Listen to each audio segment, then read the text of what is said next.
Board of Douglas County 5:30 business meeting. We want to welcome those of you who are with us here at the old courthouse and those who are joining us on Zoom. To get us started, I want to pass on some information about public comment and how we run our meetings. Each action item on our agenda will offer an opportunity for relevant public comment about that topic. We ask that you wait till the agenda item you're here for comes up for discussion.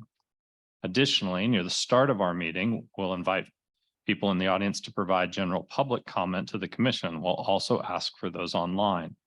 This is a time for addressing issues not on today's agenda, but related to general county business.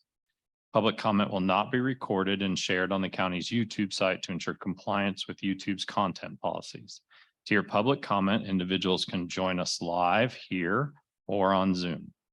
We'll first call on folks who are here in person, and then we will turn to any online commenters who are with us tonight. If you're on Zoom, please plan to use the raise your hand function when the time comes and listen for staff to call your name. All comments will be limited to 3 minutes, and we ask everyone give their full name and Douglas County residence for our meeting minutes.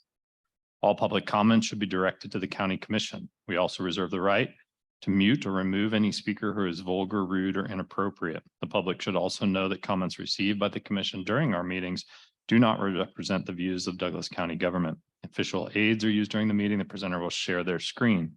Please know that online participants will not be able to view them without a computer, smartphone, or tablet during tonight's meeting. Materials are published online for your reference also. Lastly, a recording of this meeting will be available on our YouTube page and website. Okay.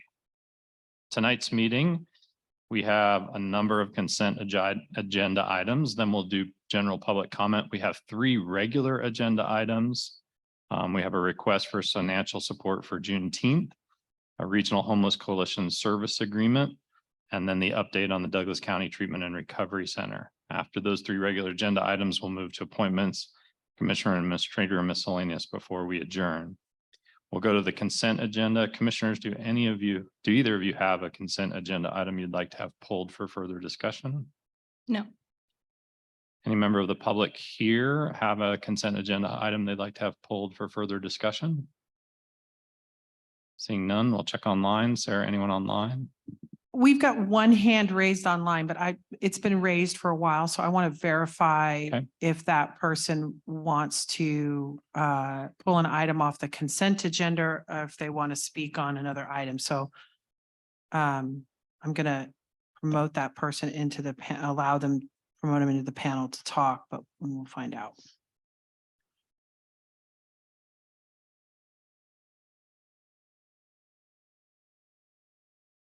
Sherilyn, you should be receiving, oh, okay. Hand went down. So I think, no, I don't have anyone online. Okay, thank you. With that, I'd welcome a motion on the consent agenda, commissioners. This is Commissioner Reed. I move to approve consent agenda items 1.1 through 1.7. Second. Moved and seconded. All those in favor say aye. Aye. We'll move on to general public comment. I've announced how we do general public comment. Is there anyone here who would like to provide general public comment on an item that's not on our agenda?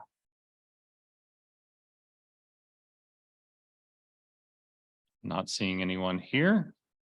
Check online. Sarah, is there anyone for general public comment online? If you could raise your hand if you're online. Cheryl. Move on to our regular. I turned on my mic. I have no idea. And we'll move to a request for financial support for the Juneteenth celebration.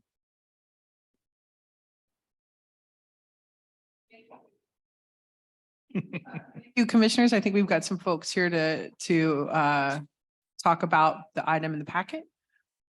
There is a letter from the Juneteenth committee asking for a donation to the celebration. Come on up.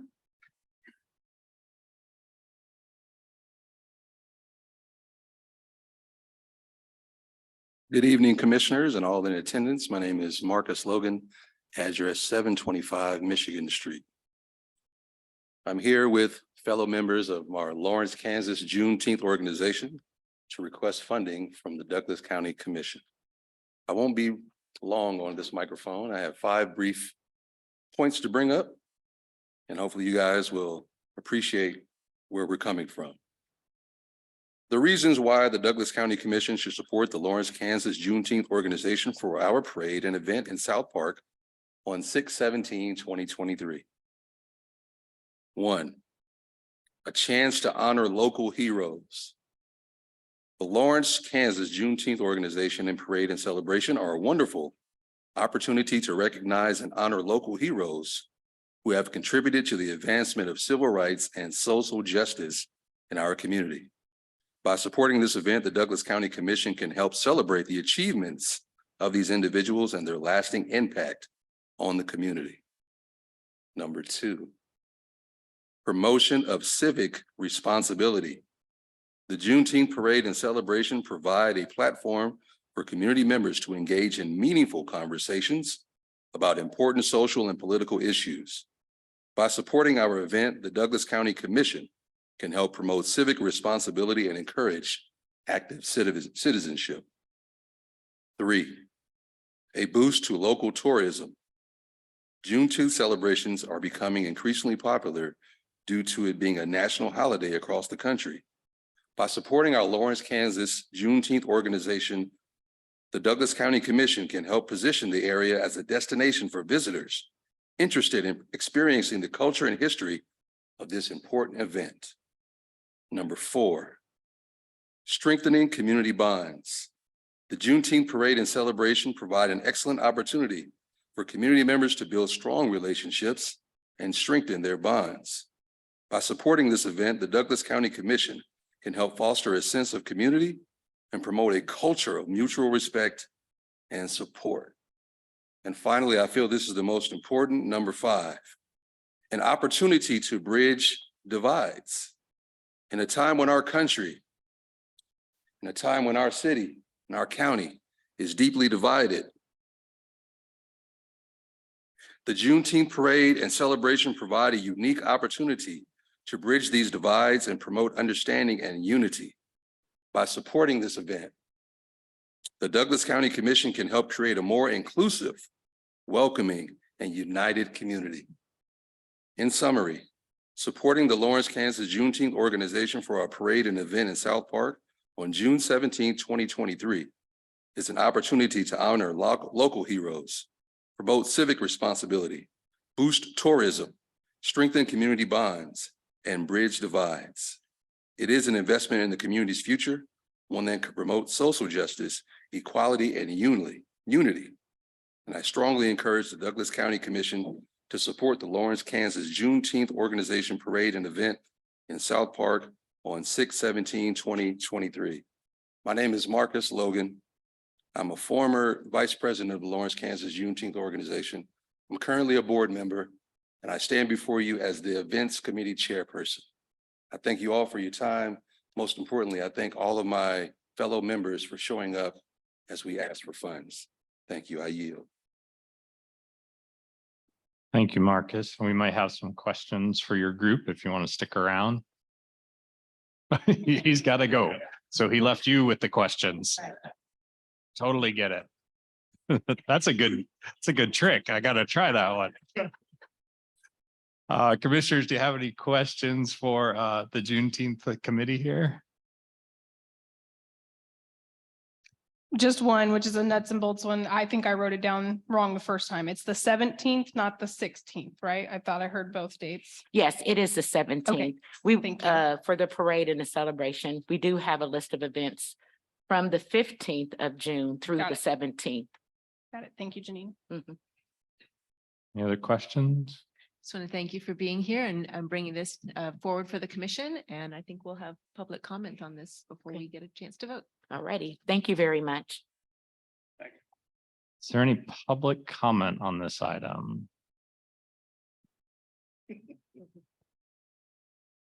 anyone online, Sarah, for public comment? Okay, we'll close public comment on this item and bring that back up to the commission for discussion.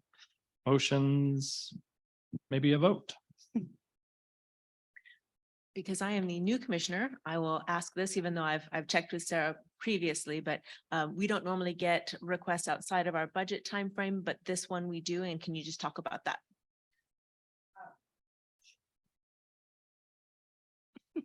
Yes, this is a request that was, I believe we first funded last year. Yes, There had been some funding in a previous, but it had been a gap. So there was a request last year for funding. I don't have we don't have a specific line item for community celebrations. But that being said, the commissioners have funds allocated to their budget that they have some authority to allocate as they wish. And that is where this expense took place in the 2022 budget. And I think, you know, I think that's the appropriate line item to cover the account. Thank you, Sarah, for that. And in my time as a commission, we've also had some requests for fireworks shows and things that timing wise just need a different and simpler process. So appreciate Sarah working with y'all and your committee to bring this request to us, and was happy to support it last year, happy to support it again this year, and it was a really great event last year. Even Thank though I you. do believe it was the hottest day of the year. Yes, it was. Yes, it It was. didn't deter people though. I mean, it was a crowd, and Yes. I grew up here and I ran into all kinds of folks that day that I haven't Yes. seen in a long time. So really appreciated that and looking forward to it again this year. Well, we appreciate you guys attending in the parade as well, and also reading the proclamation at the event. So it was fun. Yeah, I'm very supportive of this and appreciate all the work that the committee does. It's such a wonderful event. I have been fortunate to attend since it was at Holcomb Park, even before the pandemic, and just really appreciate all the work that you all are doing and appreciate how our community comes out in Yes. support of it. I agree with Marcus when it's about building bridges and it's about understanding and developing other perspectives across the community. And that's what I get excited about. So I'm also really excited that the stage is set up right in front of the county courthouse. Mhm. And I think that really sends a great message that across the county, we support this. Yes. Well, I would make a motion if we're ready.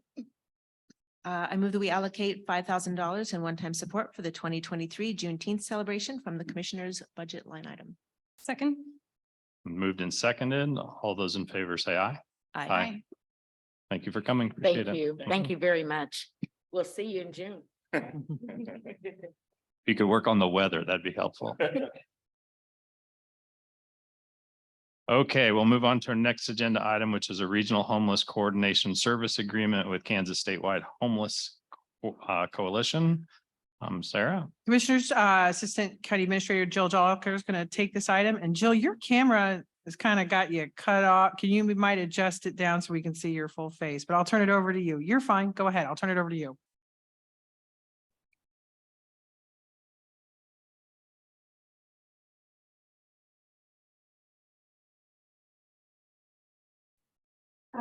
Commissioners, I'm really excited to be with you all today to present this service agreement with a new partner to Douglas County, but a partner that is not new to the larger Douglas County community. And that's the Kansas Statewide Homeless Coalition. Any way you could get a little louder? Oh, I'm sorry. Thank you. Is that a little better? Yeah, thanks. And I think we turned it up a little bit here. So thanks. I'm sorry. As I outlined in my background, AIR, Kansas Statewide Homeless Coalition has for a number of years served as the collaborative applicant for the Kansas Balance of State Continuum of Care, or our COC. I provided some additional background on that, on how large that COC is, and to try to frame up where Douglas County and Lawrence sit within that COC. And I can't illustrate enough the role that Kansas Statewide Homeless Coalition plays as the collaborative applicant for the COC. They are a not-for-profit organization that provides all of the foundational infrastructure to support all of the functions that go into what HUD defines as a continuum of care. That continuum of care is the mechanism whereby all housing, any housing homelessness funding comes to our community, and any community that sits within one of those 101 counties that are within the balance of state. The agreement that you have in front of you today is designed to be reflective of the need the pressure and the capacity, that Douglas County places on the COC. I think everybody in this room is very familiar with, the unfortunate numbers of homelessness that we have in our current community. That number is large. There's a lot of, and with that large number, there's a lot of coordination that needs to happen. What that coordination looks like on a daily, weekly basis is largely the responsibility, of the COC. And historically, for the infrastructure that has been utilized to support the regional coordinator function, it started out initially being a role that was performed in a voluntary capacity, by Mr. David Tucker when he was still, working at the Burt Nash Community Mental Health Center. And that was an extension of his role working with Burt Nash, and was really a great contribution on the part of Burt Nash to allow David to perform that function, on behalf of our regional system. When we came to the realization that we need a lot more firepower and a lot more capacity into this role of being a regional coordinator, we happened to have an opportunity to partner with Mr. Tucker as he was transitioning to a move and a departure from Burt Nash, all on very amicable terms, but it ended up being a great opportunity for us to not pause with the efforts that we had underway with some of the key initiatives that the county's been involved in, largely the Built for Zero initiative, which we're coming up right on 3 years, as well as where we're at right now in the development of a strategic plan to address housing and homelessness in the next 5 and 10 years that you'll hear more about next week.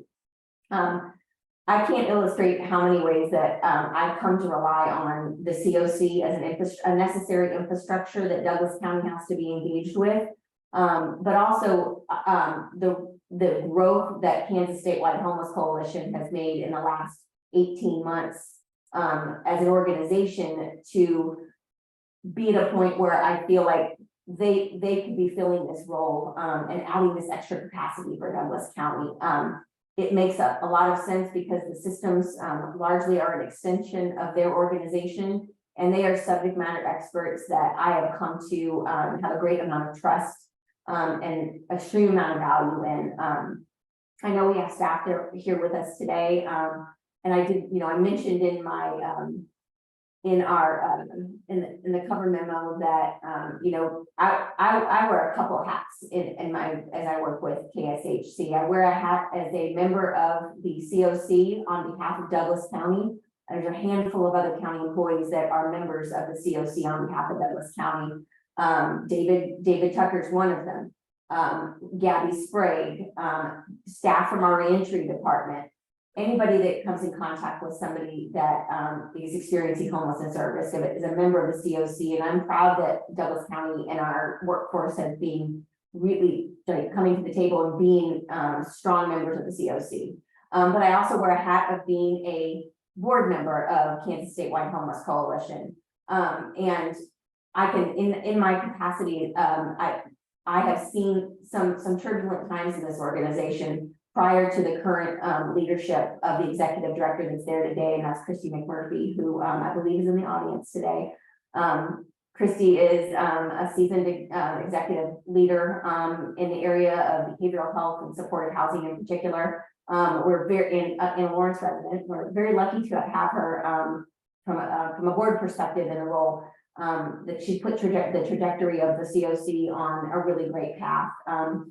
If there's a chance to ever dive into the details of all of the ways that the Statewide Homeless Coalition is firing on all cylinders, we'd love to talk about that sometime and talk about some of the grants that they have from state partners like KDADS and increasingly partners like Sunflower Foundation and some of the MCOs that work with some of the vulnerable clients that we're talking about. So what we're doing with KSHC is an extension, is very similar to what we do with many of other partner agencies. We have we would like to have a service agreement with them that would be authorized on an annual basis based on a scope of work, which was attached to the agreement. And that would be authorized again on a year-to-year basis, utilizing the budget authority within our annual budget. I'm happy to answer questions, and like I said, I believe Christy is there as well as Shanae Eggert from KSHC are available to answer any questions if it's helpful to you all. Thanks, Jill. Appreciate that. Commissioners, do you have any questions for Jill? We had a pretty detailed memo in our packet. Questions? Not yet. Okay. All right, we'll open this up for public comment. Is there anybody here who would like to provide public comment on this item? Patrick?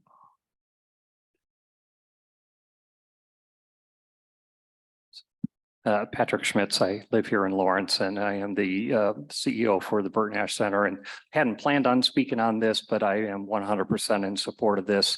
This is incredibly critical work that we need to do, and our county's involvement in it is crucial. And Jill's leadership in this space has been significant. And so when Jill says this is something we should do, I trust her on that. And so I urge you to support this. Thank you. Any other public comment on this item? Okay, we'll check online. Any online? No. Okay, bring it back with the commission for discussion. Motions, possible votes.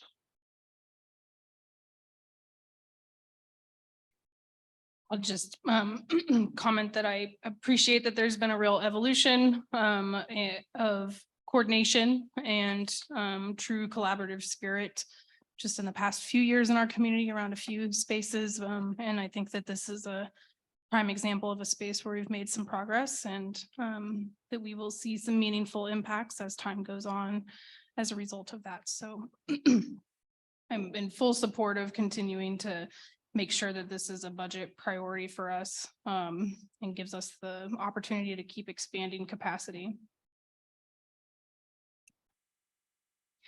I'm also going to echo, I'm thrilled with Jill's work on this and the role that you play for our larger community and in being able to collect the data and make progress and create a strategic plan so that we can move forward as a community on issues with houselessness. I know this also helps us collect the by name list and then we make decisions based on that also. So this is very healthy and exciting and I appreciate your work on it. I'm also in support. Jill, I did have a question since we don't have a lot of discussion that came up. I was sort of struck by the other communities that have a continuum of care and that sort of Lawrence and Douglas County may be the next one that would have its own. Do you have any thoughts on that? I mean, for those of you in the audience or online who didn't read, Wichita, Sedgwick County has its own continuum of care.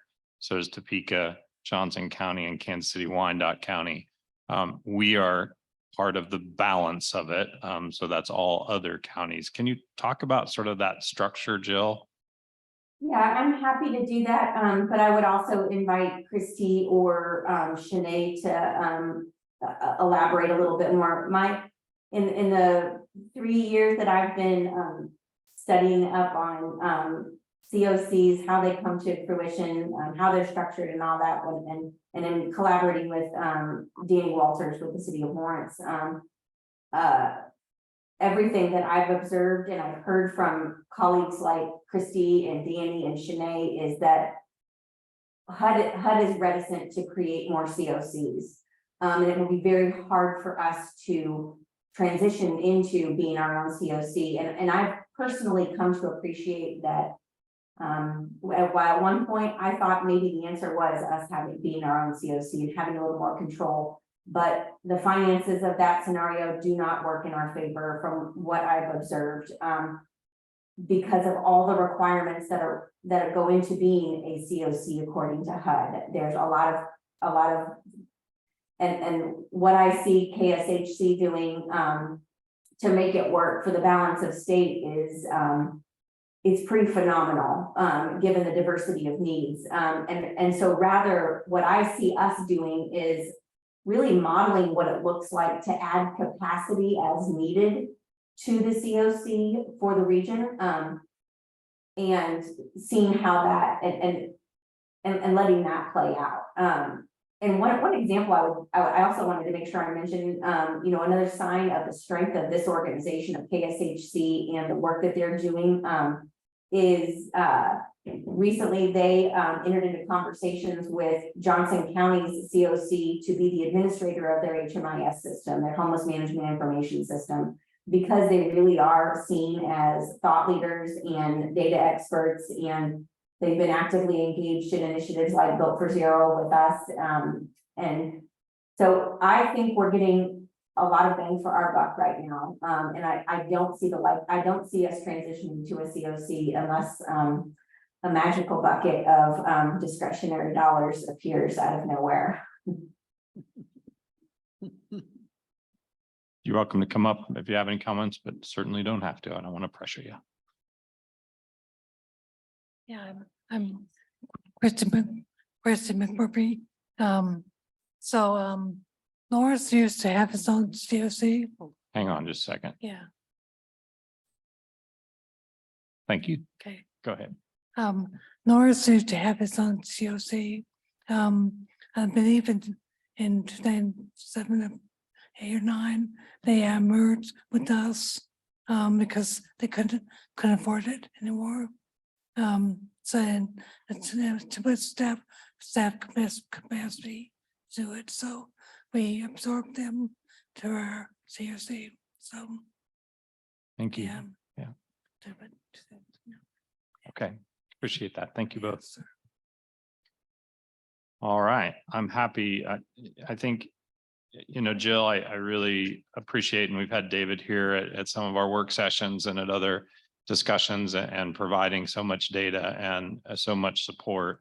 And I think people know that as a county, we have a very thin staff, right? We don't have a ton of people here. So I think seeking outside support on this really makes a ton of sense to me.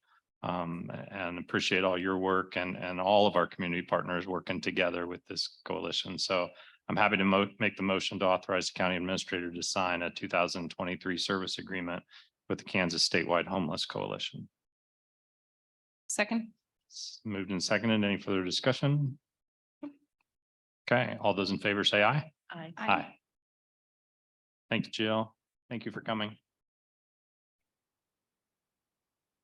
Okay, we'll move on to our third and final regular agenda item, and that's an update on the Douglas County Treatment and Recovery Center. And there's no action on this item. This is for informational purposes only, and I'll turn it over to Sarah. Thank you, commissioners. I'm pleased to give you an update on our substantial progress towards the opening of the Treatment and Recovery Center. With me today for the presentation on behalf of county staff is Brooke Agier with Folston, our outside counsel assisting us with this, and Bob Tryansky, our Director of Behavioral Health Projects. I'm gonna launch the PowerPoint because I like to run PowerPoints. Right? Got it.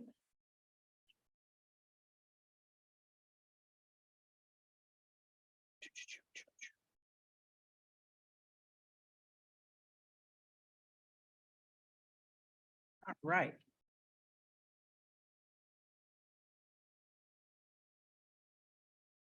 Going to my slides for me. All right. All right, thank you, commissioners. Tonight, we're just going to give you an update on where we're at towards our review of the due diligence items and the progression towards the operating agreement and lease. Just want to remind the public and anyone who's listening, no decisions have been made. Any agreements will be brought before the county commission, and ultimately that's the Board of County Commissioners decision. Tonight, we're going to focus our efforts on a couple of things. We're going to review the timeline and where we're at on it. We're going to give a brief update as to how we're making progress towards the operating agreement and lease. We're going to review the scope of services for high acuity patients. And we're going to give you an update on the due diligence status. And one of the big items the commission has directed staff to do is to do a due diligence review. So we're going to give you an update there. We're going to discuss the timeline for opening. And then at the end of this, we want to give some time to talk about the complaint and grievance procedures and allow a little more in-depth conversation about that. I've got approximately 15 slides. My hope is to have county staff run through these pretty quick. And then if we need to go back to them and then when for questions or answers that we can do so. So we're going to try to move through this relatively quick. So this timeline is the timeline commissioners was shared with the commission on February 7th. And this outlines what we've been doing since December 14th on this issue and the major milestones that we had established. In addition to these major milestones on this slide, I would just say significant amount of hours on behalf of county staff and county council and Burton Ash staff and TRC staff to make all of these steps happen in between have gone into each of these steps. So this gets us through February 8th. And then here we are today on March 22nd. Our deadline that we've self-imposed deadline that we've placed on ourselves to get the operating agreement and lease together is to have that ready to go by March 31st. So it is a part of the county commission agenda packet for March 5th. I'm sorry, April 5th, March 31st, then April 5th. That's what comes after March. And so just again so I believe we're on this timeline. I think we're making progress towards making these deliverables. I don't like to make promises I can't necessarily keep, but I think we're making substantial progress to being able to hit these timelines. So now I'm going to turn it over to Brooke, and she's going to give you an update of the key terms and surrounding the operating agreement and the lease. Good evening. Nice to see you all again. I would, I guess, add to what Sarah said. I think we have made considerable progress since the last time I was here to provide a report to you all on February 8th. This first slide, we're focusing in on the operating agreement and lease agreement. These key terms we presented to you all at the February 8th meeting. I think we had it on 2 slides. We've just condensed it for purposes of this evening. And so since February 8th, we've had countless meetings between the county and Burton Ash to discuss these key terms. We've been meeting multiple times a week to make progress. And I'm happy to report that we are in agreement in principle on these terms that are on the slide before you. So I'll kind of hit a few highlights on specific items that you may be of interest. The term of the operating agreement, we've agreed in principle to an initial term, which would essentially be begin the date that the agreement is executed. So, we're hoping for April 5th to stay on our timeline. And that would run through the end of the year, so December 31st, 2023. We've also agreed to a presumptive renewal term for 2024, and that's assuming that Burton Ash is in compliance to the county satisfaction with respect to the operating agreement, the terms of the operating agreement, as well as the lease agreement. We've had significant discussions and an agreement in principle with respect to the services to be provided. And Bob Trancy is going to kind of report in more detail in that after I go over this slide. With respect to funding, we're in agreement in principle with respect to it being a blended funding mechanism. So we've got CCBHC Medicaid funding. We've got the county funding as well as KDADS. We're working through discussions and finalizing an agreement with KDADS with respect to the KDADS funding for 2023 and 2024, state fiscal years, 2023 and 2024. And then I guess the last one I'll highlight relates to the data and reporting. Bob Transki and his counterpart at Burton Ash have been meeting, in addition to all the group meetings, they've been meeting one-on-one to really work on ironing out an agreement with respect to the data elements that will be reported to the county, as well as those key performance metrics that will be evaluated, from a standpoint of, whether a presumptive renewal would be appropriate or, successive terms if we get to that point, and to make sure Burton Ash is, operating in accordance with the county's expectations with respect to the operating agreement. With respect to the lease term, I mean, again, these are from the slide from the last meeting, and we're in agreement in principle, with respect to the term, which we've committed to an initial term of 5 years with respect to the lease. We're working out the rent piece. We're in agreement in principle that there will be rent paid, but there are a lot of moving parts with respect to KDADS and the funding that we still need to work out. And then with respect to just kind of the general things that you've seen at least with respect to duty to maintain, and repair and replace, we've reached agreement in principle on that item as well. So I think with that, we'll turn it over to Bob to give a little bit more information with respect to the services to be provided. Thanks. And I just want to start off by expressing my appreciation to Bert Nash, to Patrick Schmitz, to Stephen O'Neill, to the entire Bert Nash team, and particularly to the Treatment and Recovery Center team that have been working tirelessly on this. I've had the opportunity over the last couple of months to work through a lot of the details, and I just want to echo what everybody has said. I haven't had a chance to sort of say that out loud to express appreciation. One of the things that has made this process full is how much promise there is in this wonderful new resource of the Treatment and Recovery Center, and the wide array of services that it will provide, and the scope of people that it will serve. People who have a serious mental illness, people who have come to a point in their life where they've thought about ending their life, or they may have attempted to end their life, people who are struggling with an addiction issue, people who are coming to a place in a moment where it is not the best day of their life. And this community has really, I think, spent an awful lot of time trying to shape a program and a structure for a center that will be able to serve all of those people's needs, regardless of who and how and where they come. So we've had a lot of conversation, and we're going to dive into some of the specifics of those areas. But I just want you to consider just when this center opens, on the first day that it opens, that'll be a huge value add to the community, because we'll finally have a front door in the community for crisis services that's open 7 days a week, and that provides urgent care for people who are in the midst of a psychiatric emergency, or people who are moving to town and they don't have a provider and they need to get connected with services, that wide range of services. One of the places that we've had to, I would say, I'm going to use the word wrestle, that's not the right word, lots of conversation, right? In the process of trying to come to an understanding of what do we agree we are trying to do collectively in this facility? And it really comes down to how best to meet the needs of high acuity individuals. So this is the only time, I think, tonight that I'm going to read. We've come to some shared language, and I think sharing that language with the youth commission and as the public is important, because I think it sparked conversation, and it's going to spark additional conversation. But for high acuity patients who are coming into the TRC, the parties agree that the TRC should accept all patients for evaluation and treatment despite their acuity to the greatest extent possible. So the county desires a commitment from Bert Nash that it will accept, evaluate, and treat all patients who present with high acuity behavioral health and or substance use conditions, except in very limited cases when it's not medically or legally possible for the TRC to provide care.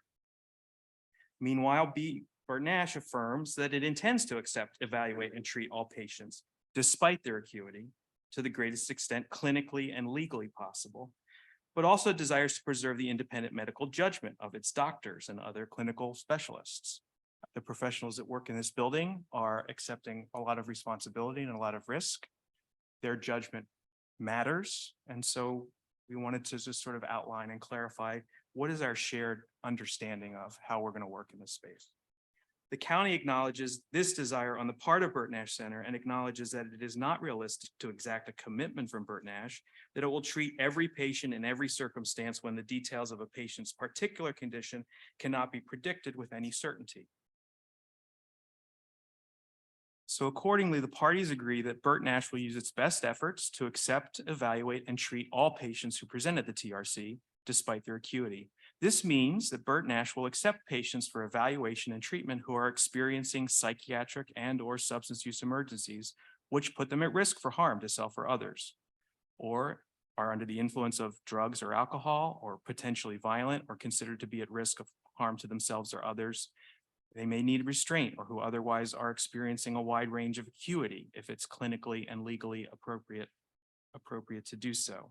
This facility will be the first crisis intervention center in the state of Kansas that will be able to fulfill the objectives of the Crisis Intervention Center Act, which is to provide an alternative to an emergency room or jail, because it's able to involuntarily hold people, to take and provide care to people who are on an involuntary hold.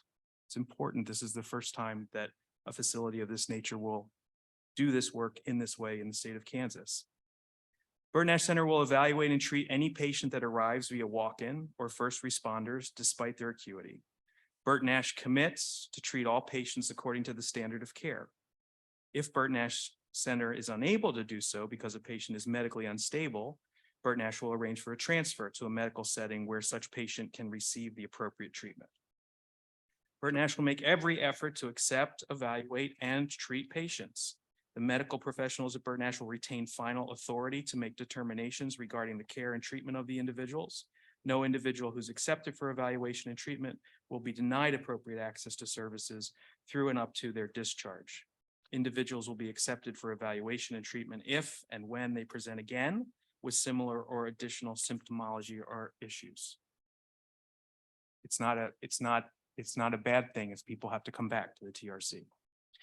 And then finally, if during the patient's receipt of services at the TRC, it's determined by the attending physician that crisis intervention services at the TRC are not appropriate for the level of care, Burton Nash will coordinate transfer to a facility with the appropriate level of care and will be responsible for care of the patient until transfer.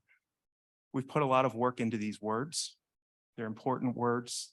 We try to be clear and to clarify with these words. The question now is, how do you operationalize these words? And that will be in the hands of the people that are entrusted to work and to do this work. So there will be, and there have been, considerable conversations between Burton Nash staff and the TRC leadership team and LMH emergency department. There's been, the county's convened some conversations last week with all of our law enforcement chiefs and the TRC leadership staff and Dr. Houston to begin and to continue sort of dialogue as you work through the what if scenarios, and law enforcement officers have the opportunity to ask some questions, because we want everybody to feel like they should be able to bring people to the TRC. That being said, there will be times where a person needs to go to the emergency room. There'll be times when a person has a medical issue that is a primary concern, and the only place that they're going to be able to get treated for that is in the emergency department. So we wanted to share the language here. We wanted to share the commitment here because, like we said, it takes a while to work through these things. And I want to express appreciation to all the parties that have worked through this. We feel like this is a good, solid agreement and helps us all to hold ourselves and each other accountable for serving the hardest, most complex people who suffer the most in our community. Because if we don't serve those people, then we've missed an opportunity through all this work that we've done together. I'm going to turn it back to Brooke. Thanks, Bob. So now we'll proceed to providing you an update with respect to due diligence. So when I was here on February 8th, I gave you a brief report that we'd received some additional materials from Burton Nash on February 7th. Kind of given with respect to the timing of the meeting, we hadn't had an opportunity to get through all those materials. So we received materials February 7th. We also received some additional materials, primarily policies and contracts on March 6th. So since the last time we did the update on February 8th, we've been meeting, reviewing those documents, the county staff, and also meeting with the Burton Nash team, sometimes 2-3 times a week, to work through the specific topics on this slide before you. And you can see there's a lot of progress noted from the due diligence process. And there's a lot of things that are marked complete, in particular, the leadership team. We've had some really great fruitful discussions and agreed in principle on the folks that are going to make up the leadership team. Of course, now Burton Nash is in the hiring process to fill those positions. But I mean, importantly, we all agreed these are the individuals that are going to make up that TRC leadership team. So that was a huge progress made since our last report at the February 8th meeting. Some other items, with respect to the budgeting process, I kind of alluded to this during the conversation about the operating agreement. We've made really great progress between the county team and Burton Ash getting clarification on the budget, their proposed budget for 2023 and 2024. And we're getting very close, I think, to getting that in a final form, subject to getting some clarification from KDAD. So again, a lot of progress since the last time we provided a report with respect to budget. Some other items to note, with respect to the facility workflows and the staffing plan, a lot of information provided by Burton Ash's team during those, meetings 2 or 3 times a week. And usually they were for hours at a time. So we really have put some time into getting questions answered. And kind of similar to the leadership team, we've got the workflows. We know what kind of staff. Now they're just in the process of, staffing up so that they'll be ready to go in April when the doors open. Still, some, you'll see some that are just marked as, substantial progress, discussions ongoing. So we still have some work to do. But if you recall kind of how I described the due diligence process at the February 8th meeting, I mean, this is our opportunity to have discussions, ask questions, exchange information. And that will continue. I mean, we will continue, and I know Burton Ash is committed to continuing to, get all the ancillary provider contracts in place and executed. I mean, that's an item where I think we have it marked as substantial progress, but there's still a few contracts that are to come to get executed before they would be ready to open the center. So all in all, I think from the county's perspective, we are happy on the progress that we've made since February 8th with respect to due diligence. And we'll continue to meet with Burton Ash and their staff to get the remaining items crossed off the list.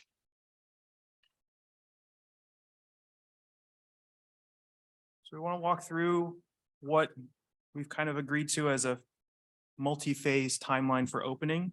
First phase would be day 1. And in this phase, I think the best way to describe it, and Patrick and Stephen can clarify if I'm not saying this right, but the access center, which we're calling now urgent care, would be open 7 days a week, 365 days a year. So for the first 30 days of opening, the facility is open, receiving community walk-ins Monday through Friday, 8 to 8, and Saturday and Sunday. This says 4 hours between 10 and 4. I believe we are agreed that we are going to work from noon to 4 on Saturdays and noon to 4 on Sundays. The access center will be called urgent care, will be open 7 days a week, regardless of holiday schedules. Patients in the access center will be seen by a provider within 1 hour of arrival at the facility. Burton Ash intakes will be completed at TRC. Burton Ash will have a written plan for follow-up communication and care coordination with outside providers. So TRC will communicate with other community providers that are not BNC providers. Patients seen at TRC are able to return to CRC for interim care as needed to follow up. So if you have an event and your follow-up appointment, you need to wait for a while because it's tough to get things scheduled in this community, you can return to TRC to do that. Burton Ash will have a mechanism in place to track and report time to follow-up appointments, and Burton Ash will track and provide monthly data reports to the county, including time to first appointment, referrals, and return follow-up at TRC access. So that's the first 30 days. Within the first 30 days, the facility will go to being open 24/7 when the observation and stabilization units come online. Those units will initially open to accept patients who are coming there voluntarily. The 23-hour observation unit will be available 24/7 and adequately staffed to receive referrals from LMHED, the mobile response team, the LPD co-responders. So we will start to bring people in from existing crisis settings. And as the TRC team ramps up to be able to manage a patient population of 5 to 10 patients. Within the first 90 days, the obs and stabilization units are available 24/7 and adequately staffed to support patients on an involuntary hold. So the observation and stabilization units are available 24/7 and adequately staffed to receive referrals from the LMHED, mobile team, co-responders, and all law enforcement and EMS drop-offs to the TRC. So that should happen within 90 days of opening. The capacity in the first 90 days should go from 10 patients to 16. And within the first 90 days, delivery of SUD-specific services such as, but not limited to, medication-assisted detoxification services should happen. And then within the first 6 months, Douglas County will convene a TRC Advisory Council to provide consumer input, community feedback, public education, and accountability for this project and this community effort. First responder drop-off acceptance rate, the target is greater than 90%. Side door turnaround for law enforcement and EMS should be less than 10 minutes. The emergency department behavioral health dashboard metrics. We're asking Burt Nash, and Burt Nash has agreed to create a TRC data dashboard that is similar or models or aligns with what LMH really provided much leadership through this process beginning about 4 or 5 years ago to build a data dashboard for those patients in crisis at the emergency department. I'm very pleased with conversations that we've made. I'm so impressed by the IT team at Burt Nash, by the capacity of the EMR that Burt Nash is bringing online, both for their CCBHC and for this facility. So we are working together to have a dashboard that will have publicly facing metrics for transparency and accountability, but then a host of, I think it's about 85 to 90 metrics that we'll track internally as well to be able to understand the effectiveness of the services we're providing in that facility. And we think that the phase 3 staffing, which would be a transition to a capacity from 16 patients to 24 patients, really should be based on, what types of volumes are coming into the facility. And so that's probably going to require some conversation and monitoring in terms of timelines. Quality metrics and KPIs should reflect the scope of services and clinical expectations. And I imagine that we'll be bringing, a presentation back to you to help you see what we're doing there. We didn't want to get into the weeds of that. So we asked Burt Nash if they would share with us then a slide that would help visualize what everybody has been wanting to know, all of the members of this table included. What are the dates? And so those are the dates and the targets and the roadmap to opening. April 10th, urgent care opens. You guys stay on the mic. Yep. May 25th, observation and stabilization unit open. So by May 25th, the TRC will be a 24/7 facility. July 17th, that would be the place where involuntary holds would also be taken and all law enforcement drop-offs. I think we'll start to phase into all law enforcement EMS drop-offs probably sooner than July 17th. But the target to definitely be serving involuntary patients is July 17th. And the observation and stabilization unit serving 24 patients by October 7th.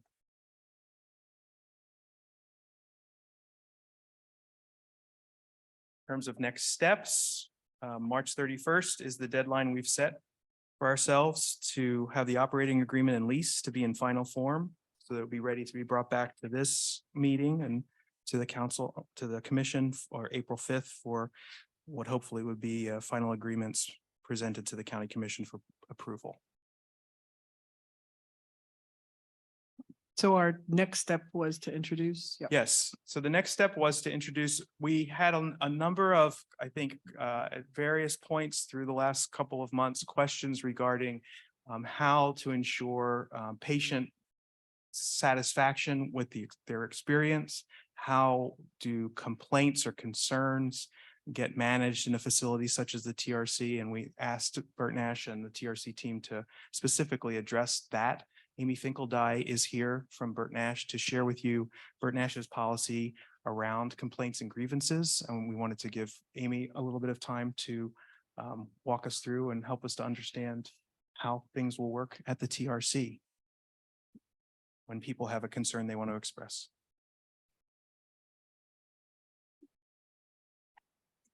Good evening. I'm Amy Finkeldye. I'm the Senior Director of Performance and Quality Improvement at the Burt Nash Center. And so I'll just give you an overview of our current process. And so we have a feedback process, and part of our feedback process is that individuals can communicate a complaint. They can communicate a complaint in any form or format that they choose. So it can be in the form of a phone call. It can be an email. It can be that they walk in and they want to talk to someone. And then we also have a feedback form. Part of that feedback form includes a place where they can designate that they are communicating a complaint. And they can communicate that anonymously if they choose. They can indicate how they would like to be contacted, whether they want to be contacted by phone, by email, they want to set up a meeting in person. And then they also can indicate what their desired outcome is if they are communicating a complaint.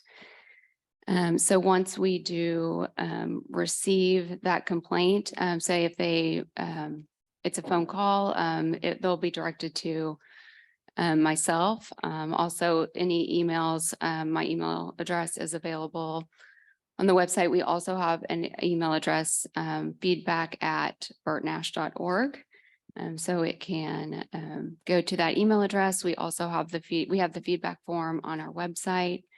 It's a fillable form that can be sent to the feedback email address. We have the feedback form in all of our locations, in our lobbies, and then we also have a box that is locked that they can submit the form in, and then we regularly check that box to see if we have received any feedback. So once we have the information and we know how the client or community member or family member would like to communicate, then we begin to have that communication, whether it's by email or by phone or in person. And then once that the individual has had the opportunity to share what they would like, then we proceed down a path of involving other parties based on how that individual, like what they're seeking as far as a desired outcome.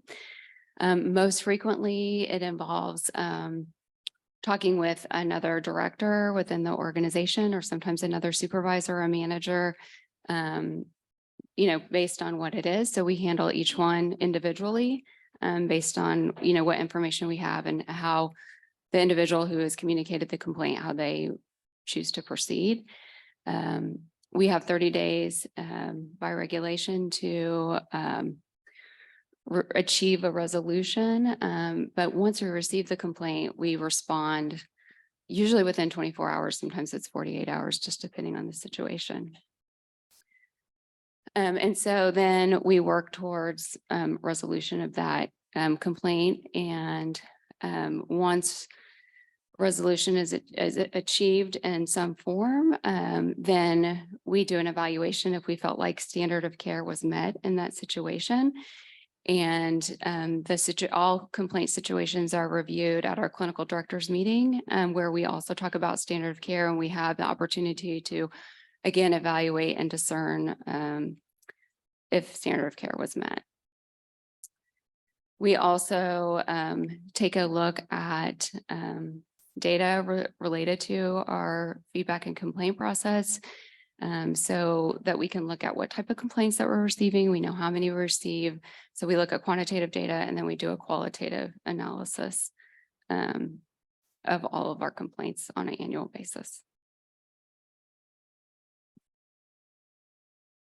Amy, can I ask you a quick question? Yeah, absolutely. So you made mention of having, 30 days by regulation to respond to that complaint. Is that based on CCBHC requirements, or is that an internal?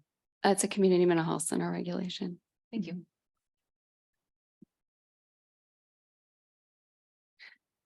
I appreciate you walking through that. And I learned some new stuff about it. So you talked a lot about how sort of each one is handled on a case-by-case basis, but that you're also sort of looking at the broader data and aggregating that. Is this something that you report out on already, like for CARF accreditation or any other sort of regulatory bodies where you are in some way aggregating that non-identifiable data about the nature of complaints, the types of resolutions? Is that something you're already doing? We are, so each time that we receive a complaint, it is accompanied by what we call an incident report. And so we have, we do report out annually on our incident reports that includes the client complaints, and that information is shared with our governing board, and it's available for our entire team at Burton Ash. They're able to see that. One thing that we have added is that kind of critical qualitative analysis, and that is part of the CARF regulation. So that's something new that we started in 2021. Great. And that is reviewed as part of our CARF survey. Okay, that's great to hear. Mhm. Is that something that Burton Ash would be able to share with us at the county in that format? Or I assume that the degree of confidentiality is by at that point, at that level of data, that confidentiality concerns are sort of not present. So is that something that could be shared with the county on an ongoing basis? I mean, for all Burton Ash services, because as we highlighted during our work session earlier, the county is invested in a number of services, and in addition to, if the excuse me, if we move forward with an operating agreement for the TRC. So certainly I think our commission would probably be interested in knowing that information related to the TRC, but also on a broad level, what the organization is seeing as sort of trends or opportunities for growth. Right. So all of that information is de-identified. So Easy to share. I would think it'd be easy to share. Okay. Absolutely. Great. And then, so with the TRC opening, sort of some services that are currently provided will be provided there. And then has been highlighted, an expansion of an addition of new services will be provided. Have you, sounds like you have a pretty quick turnaround on when you receive the feedbacks, complaints, but I'm thinking about sort of your current model of services is many folks, not all folks, but many folks are coming for repeated services, right? And maybe not necessarily always, theoretically, we're going to see an increase in folks coming in acute crisis, maybe for a very short sort of interaction before referral and access to other services. I guess I'm just curious what conversation y'all have had about how to sort of properly promote access to making these complaints and providing feedback in the context of acute crisis services, if that makes sense. Whereas a lot of services right now that Burton Ash provides, certainly there's a continuum of crisis, but a lot of them are ongoing services. And I suspect there'll be lots of new patients that maybe only come once or maybe a couple of times in this sort of disparate time period. I just want to, it's really important to me that especially in the early stages of the TRC being open, that we are actively and explicitly seeking that feedback and hearing from community members what their experiences are like. So I'm just wondering what kind of strategies you have around the context of those services. So how would they know about it in such a short amount of time frame? Yep. Sorry, that was a much simpler way to. Yeah, that's Thanks for okay. boiling it down to me. So we do outline our processes in our client handbook. One of the things we're about ready to have our updated handbook ready. So one of the things that we have done is we've actually added that feedback form to the handbook. And so everyone who would receive a service there would get the handbook, and it's not like a thick book. It's a condensed information. So it's like hopefully a little easier digestible. And so that form would be right there. The other thing is that with having TVs and lobbies, and there's a TV there, that we'd be able to program that information. So like as someone is sitting there and that information is programmed into appearing on the TV, they would, if they're looking, they would be able to see that. So there's two different ways while they're in that area that they would be able to have access to that information. So I think, possibly another way is just when that handbook is presented to them, that's something that we could reinforce. Amy, thanks for walking us through that. My experience has been when I leave any LMH facility, before I'm in my car, I usually have a text message, an email, and something else asking me for feedback. Does Bert Nash do anything like that, similar to that now?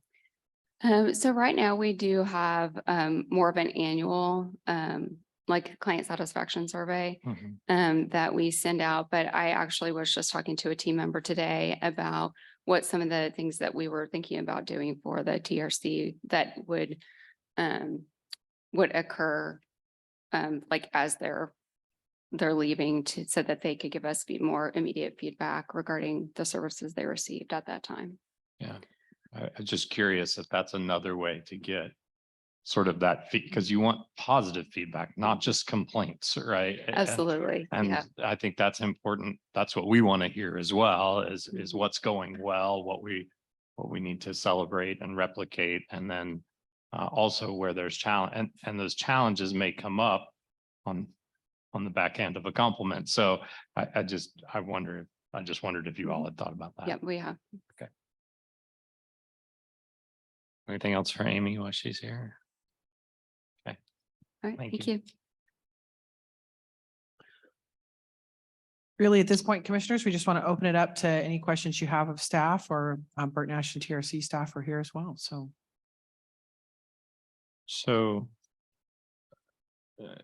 first of all, fantastic work by all parties.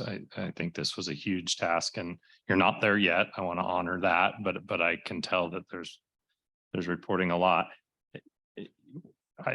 We had the roadmap that had the dates on it, and is staff feeling okay that those dates aren't perfectly lining up with the 30 and the 60 and the 90? Patrick's popping up here. Thank you. Yeah, I think this would be a good thing for Patrick to talk through some of the logistics. Sure. Thank you for the opportunity. Thank you. It's hard to follow Amy, so I'll do my best.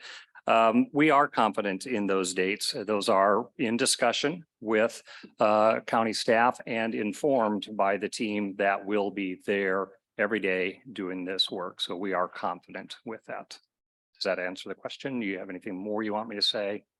No, as long as you're confident with those dates, and I just wanted to get because it's not exactly 30, and Sure. I, Yeah. but I let- know that those are Yeah, where let we're me, trying to yeah, get thank to. you. Let me address that one. In particular, as was mentioned, we are standing up brand new electronic health record. That is a monumental undertaking for any organization, especially one with about 350 employees, when you ask them to do something entirely different. That launches May 15th. It would be pretty mean of us to think about, hey, start a new EMR and open up a whole new line of service. And so we said, let's give that a couple weeks, get that thing up in place and running before we do the back of the house part of it. I call it back of the house, observation and stabilization. It's also very critical that that electronic health record be in place, functioning for those two levels of service, because that record has an incredibly important role around medication management, control of the machine that medications come out of, that keeps them safe. Our current system does not do that. And it didn't make sense to spend hundreds of thousands of dollars trying to make a system work for a couple of weeks. So that's why we've gone to the May the 25th. And Patrick, if you felt like you needed more time, you would feel comfortable coming back to us and saying, I need just a little bit more time to get some of those things. I mean, 30, 60, 90, those are actually arbitrary numbers. There's nothing set in stone, but it gives us a ballpark is what you're thinking. These are aspirational, and Okay. we have a lot of agreement that there's going to be ongoing conversation as we progress from day 1 to day 5 to day 10. How's it going? How's it looking? Are we on track for doing this next step? Do we need to, can we move it forward sooner, or do we move it back a little bit? But it's all by agreement. This is Commissioner Reed, just to, I suppose, put a point on it and emphasize what you just explained, that the phased approach of phase 1 being an expansion of the current access services and hours before becoming 24 hours is fundamentally because of that electronic health record. I think, I don't know if you said that out loud or if we just keep saying EHR, but. Yeah, yes. Or any EMR, sorry, electronic medical record, that is the reason that TRC staff and Burt Nash leadership does not feel ready to be fully 24/7 on day one. Because that is That- not in place yet. That is a significant factor of it. We do have a couple of nurse practitioners coming on board. They are hired. They will start here in the coming weeks. And so that is a critical component, especially for observation and stabilization. So those are a couple other things, but the biggest thing has to do with that electronic health record and not having to try to jerry rig something to make it work for a little while and potentially missing some things by doing that. So it just makes more sense. Thank you. And then, so in Brooke's due diligence list, the sort of short list of completed tasks, things that we've made substantial progress on and are near completion.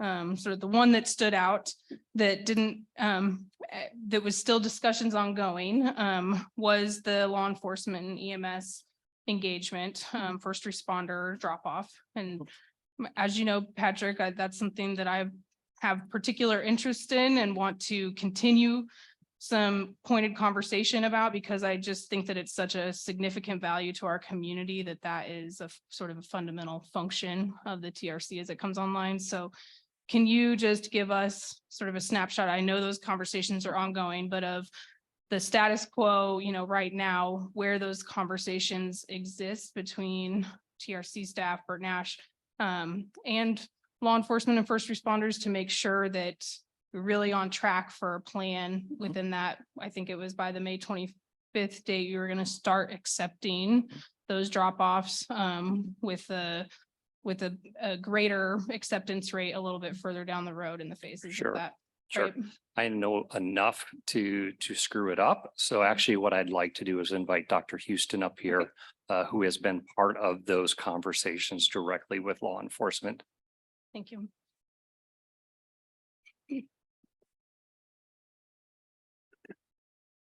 Hi there, I'm Dr. Court Houston. I am your interim medical director for the TRC. So we had two conversations with law enforcement last week.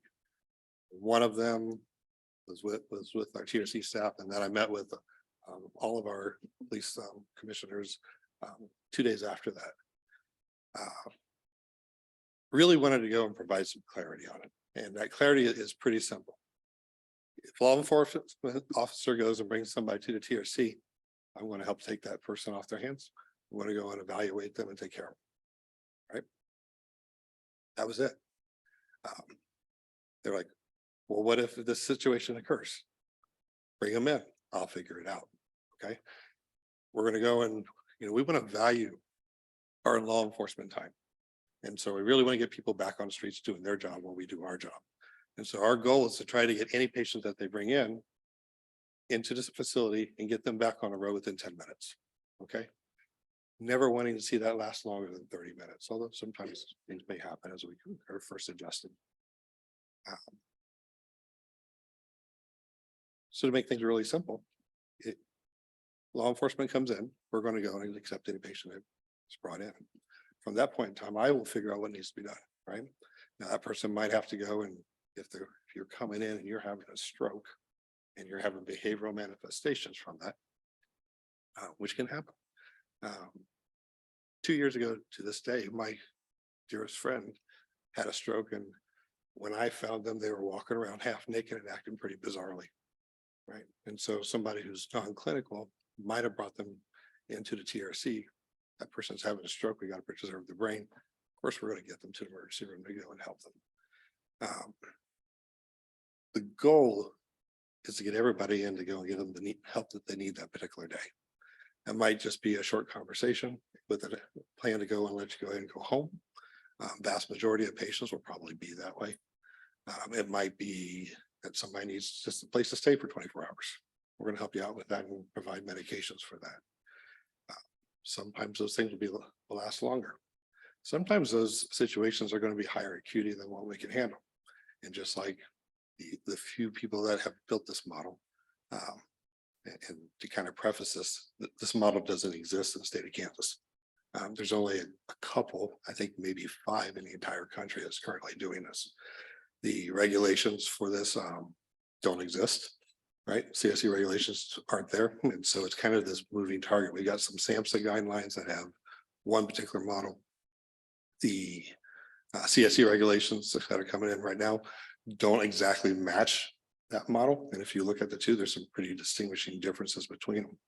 So we're kind of building this on the fly and creating something that there's no blueprint for. Okay. The few models that are out there that do this, Connections being one of them, was one of the pilot study for that SAMHSA grant. Like them, you know, if a person's acuity is like, they would say like a level 1 acuity, that person's transferred to inpatient. If they're going into restraints in that Connections model, they go into inpatient. Patients that are doing alcohol detox services, if they're requiring medication, we're going to be able to do that. Connections doesn't currently do that. They do all their stuff on inpatient if it requires benzodiazepines, but we're going to be able to start that. Sometimes those patients get to an acuity that becomes high enough that they actually require ICU level intervention. Okay, so that'd be a transfer out, but most of those patients we're going to be able to manage in-house. And we're really excited about this opportunity. LMH had approximately 3,737 behavioral health patients last year. Of those, 3,440 of them probably would have been well served at the TRC. That leaves about 2.5% of those that were involuntary patients. And involuntary, when I refer to an involuntary patient, because there's 2 different definitions for this, right? An involuntary patient for me is a patient who is at risk of imminently harming themselves or somebody else. Okay, or they are so substantially unable to care for themselves that they can't make a decision on whether or not they can stay or not. Right. So we would go and do an involuntary petition, which is, you know, goes to the court. There are also involuntary holds that are placed by court systems and officers. So an officer may say, you know, we want you to assess this person. They're telling us they're suicidal, trying to get out of going to jail, but that person can't leave the facility. Right. And so there's kind of 2 sides of this. I'm referring to right now when I'm talking about involuntary patients, I'm really talking about patients that can't take care of themselves or are arrested harming themselves. Okay. If you look at the data, there were about 90 of those last year, 2.5%. 4.5% of the people that came in through the ER with behavioral health disturbances, like my dearest and closest friend, were actually suffering a medical condition and that they had to be admitted. On average, 3 patients a year at LMH have to have cardiac resuscitations. So, you know, we don't want to be a barrier to getting good medical care for our patients with mental health. And just because somebody has a mental health disturbance, we don't want to go and just ignore the medical side, right? However, our police force, they're not clinical, right? They can't go and necessarily make the call of whether or not a person should go to this place, that place, or the other. We all have most of us have a pretty good idea when we look at somebody, if somebody's sick, right? And, you know, if somebody, you know, this is where we were talking with police force, if you think that somebody's sick, if you're looking at them and they don't look right, you probably should take them to emergency room. If you just picked them up and they're depressed and they've got 6 bottles, open bottles on the bed, and there's no pills in them, you might want to take them to emergency room just because we don't want to miss and spare the time for somebody who might have overdosed. Clearly, if somebody has lacerations and they're bleeding and they need stitches, probably should get those dealt with before we start dealing with the mental health issues.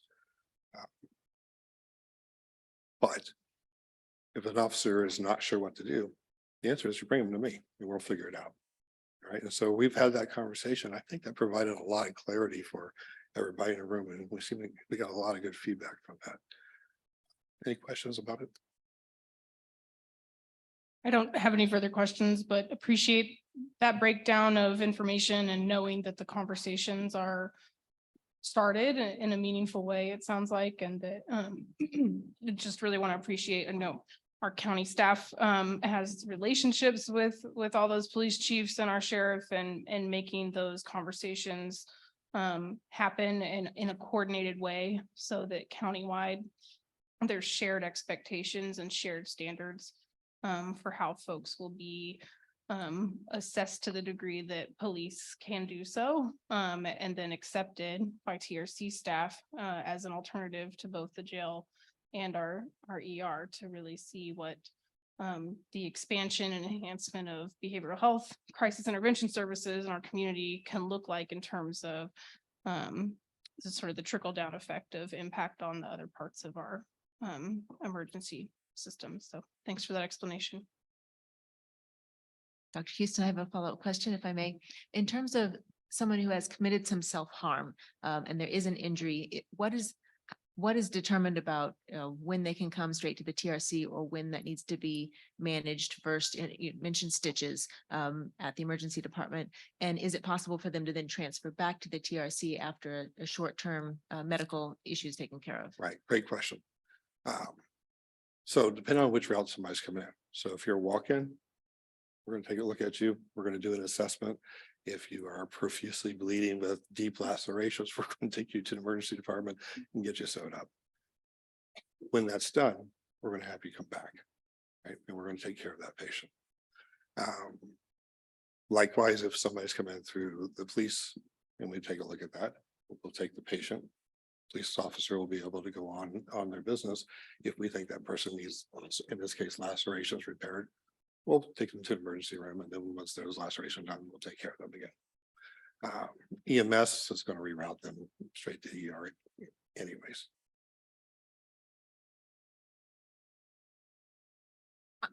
My understanding, and I may be wrong with this, is that if there's any amount of self-harm that currently EMS is required to take them to the emergency department, is there any time when they would be able to make a judgment that this is not a significant injury, perhaps that need is more mental health care?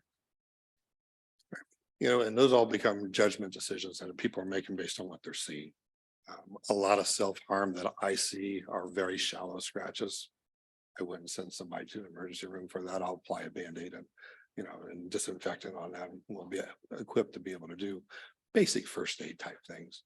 You know, obviously we don't have surgeons and emergency room doctors on staff in order to do sewing. And the last time I sewed somebody up, which was pretty cool because it was a brain surgery that I did it, but that was about 16 years ago.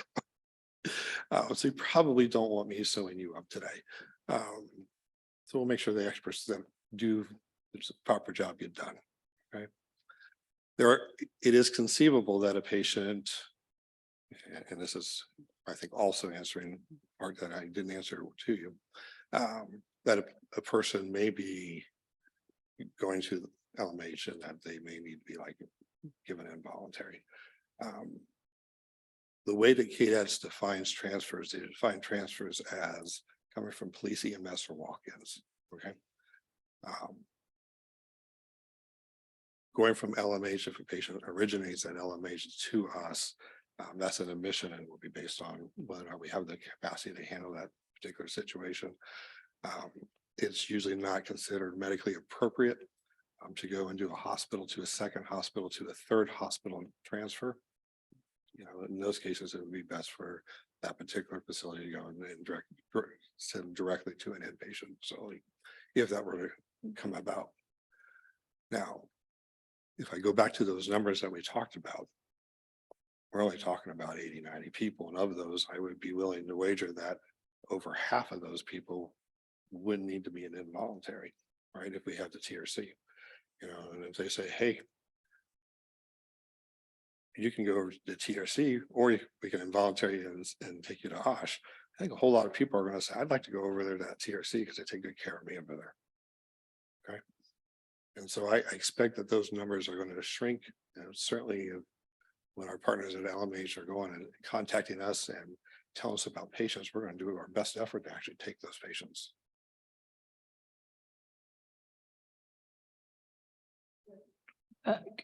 One last question on this topic is, in the conversations you've had so far with law enforcement and EMS, have you figured out some plan and path for training across those agencies? And, you know, to be able to meet that May 25th and beyond timeframe of starting to accept that. Is that, I assume that's part of the conversation, but just want to be explicit about that those plans are in motion. In addition to, I'm glad that there's been some clarity so far, and that's a really helpful foundation. So from a training standpoint, we're already actively doing CIT training as an organization, and that's going to continue. And that's really important for all of our officers to be CIT trained. We've discussed having an open house so that officers can come and see where the entrance would be and what that process would be like. And we'll open up some days prior to opening in order for people to come in and take a look at that from our law enforcement. From a training standpoint for how to drop somebody off, if you have a behavioral health patient, you drop them off to me. That's all the training there is. Right. So there isn't a whole lot of guidelines that they have to follow or go learn or get trained on. It's if you're not sure what to do, bring them to me. I appreciate that simplicity. And I also know all different law enforcement departments, or that our county is quite well coordinated, I think, on the same page in a lot of spaces, but that how that is communicated, top down to officers who are going to be doing the responding matters. So I think simple is good. I always want simple and for something to be straightforward. I'm glad to hear about the open house. I think that's part of it is patrol officers being able to come make sure that they see the TRC, know what that will look like and how simple it should be and will be for them. But it does feel. So Patrick, pardon me for interrupting. Okay. Patrick did mention that I'd forgotten that they are building a training video that'll also be online so that the officers will be able to go and utilize that and on the time when they have free time to do so. Great, thanks.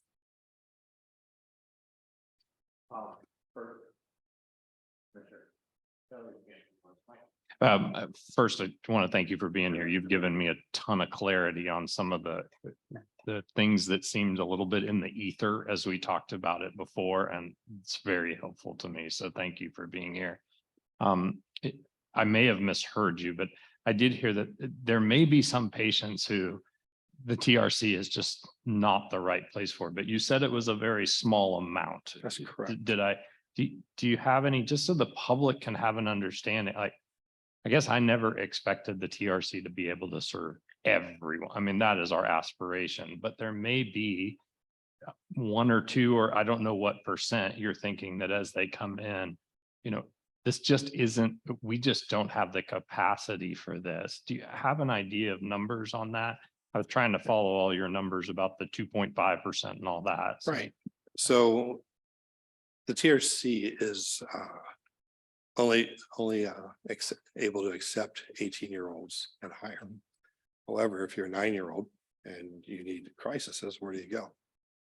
You still come to the TRC. We're going to go and you'll get one of those access or urgent care screens, but we are not able to hold you at the facility. So we can't house somebody. So if somebody needs to go to an inpatient, we're going to have to provide information to parents for where to get that. And we can go and facilitate that to some degree, but we can't actually allow children, 6, 7, 8-year-old children, be in with a population of people who are currently the adults that are struggling. If a patient is actively trying to harm themselves and swinging and punching staff, we have a restraint room, right? A seclusion room. In the event that that were to happen, and we would like to make it every possible effort never to have to do this, but in the event that that were to happen, we have the ability to put somebody into physical restraints. When somebody is applied physical restraints, then they usually are applied a chemical restraint. And once that takes action, as soon as possible, we try to get somebody out of a physical restraint. That level of agitation has now taken that person beyond an urgent care. In fact, that has taken a person beyond what would be considered a normal inpatient level, right? That level of acuity is not accepted by Strawberry Hill over at KU. It's not accepted by Stormont Vale in their inpatient unit. It's not accepted by Advent Health, right? If the main inpatient facilities, which are a higher level of care than a TRC, is unable to house that particular individual, very likely we will not be able to either.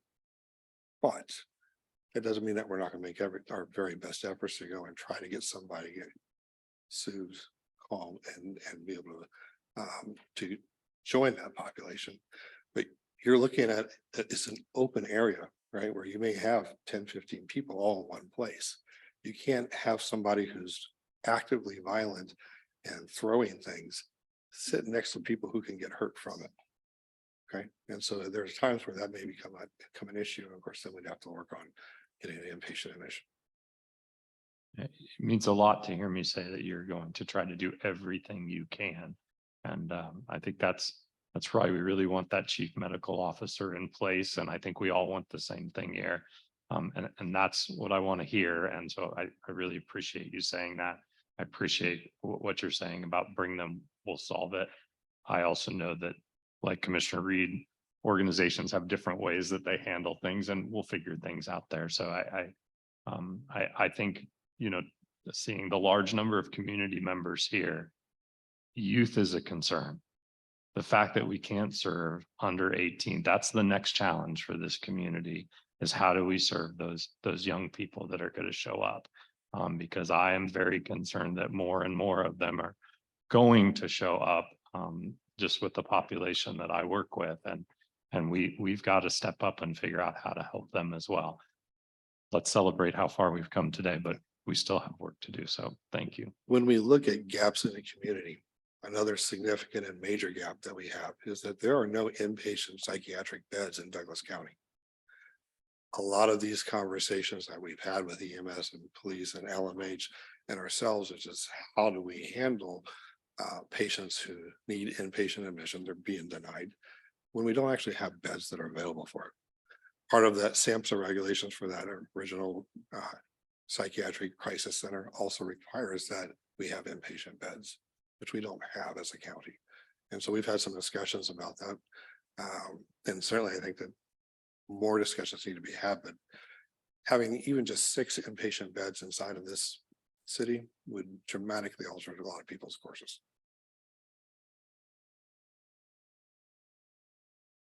So I recognize that like traumatic injury would not be something that could come to the TRC, even if there is a substance use issue that goes with it, or behavioral health issue that goes with it.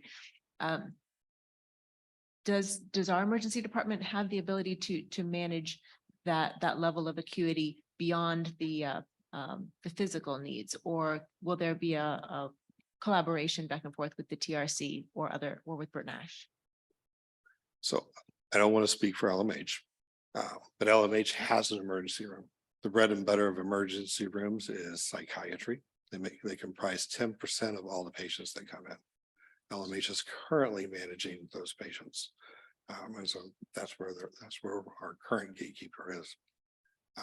It is our hope that as people recognize the TRC and start using it as a first line, that we're going to see a good 92% of those patients coming to us. All right. But there are going to be patients that are going to be at that level that they will still have to manage.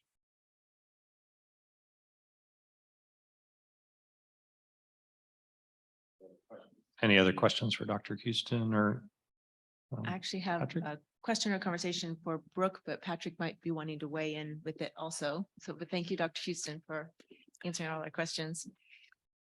In terms of the due diligence report that we had, and many things are marked complete and many things have substantial progress, is the expectation that all of those items be marked complete before we sign agreements and doors open? Or is there some point where on certain of these items that we say we have the assurances that we need as the county, and we recognize that experts will take it from here? Yeah, we are discussed that with respect to working on the terms of the operating agreement. As we've been going through the key term discussion process, the attorneys have discussions on how we're going to account for that. So it'll be akin to a situation, I would call it like a condition to closing. So we're going to have a section in the agreement that would capture any kind of lingering things. So things certainly, let's just use for an example, pharmacy contract. They've got a letter of intent, but we don't have the agreement. Obviously, they need pharmacy to be able to open up the TRC. So that would be something if, we didn't have in place by April 5th, that would be in the agreement to make clear that, we've got to have an executed pharmacy agreement before, Burton Ash can operate the center. So we'll account for it that way to give flexibility for them to get the additional items done, even, after we hopefully have executed agreements on April 5th. Oh my goodness, you agree? All right. See, we're working well. We're working well together. And this is more of a kind of general comment, recognizing as Dr. Houston very accurately pointed out, this is a new model for the state of Kansas. There are no hard guidelines for how this is accomplished in this community or any other community. And so I so appreciate the shared language that all parties have come to about high acuity patients, because that's been part of the not knowing how to phrase it on either side to make sure that we're kind of talking about the same thing, working towards the same goals that the community has asked us to work on. And so I very much appreciate that work. I recognize none of that was easy, but it gives me a great deal of confidence and hope to see that in writing that captures the things that I care about, and that is agreed and moving forward. So I want to thank everybody for working on that. If I may, real quick, Patrick, you had referenced the full-time medical director, and I want to let you know that I think as of is it May the 15th, Dr. Houston will be at the TRC 100% of the time, 40 hours a week, also on call and doing other things. So before we fully open observation and stabilization, we will have the full-time medical director while we continue our search and negotiations. We're actually in negotiations right now for that long-term medical director. But Dr. Houston said, hey, I want to be there. Let's make that happen. And so it will have a full-time medical director plus a complement of his staff there. So I think that's important to note. Thank you. Appreciate that, Patrick. Any other questions for Patrick? Okay. All right, we'll open this up for public comment. We have quite a bit of the public here. If you'd like to provide public comment, you can step up to the podium, make sure you give your name and address. You can make your comment first and then write your name and address on our sheet. Bill was looking down, and so I had to rush to beat him up here. My name is Gene Dorsey. I live in Lawrence, Kansas. Everybody in the commission and even Sarah wasn't in their jobs in 2018. So I thought I would revisit the proposal that was passed. I think you were assistant then, Sarah. Okay, I was here though. Yeah, but not in the same Okay, job. got it.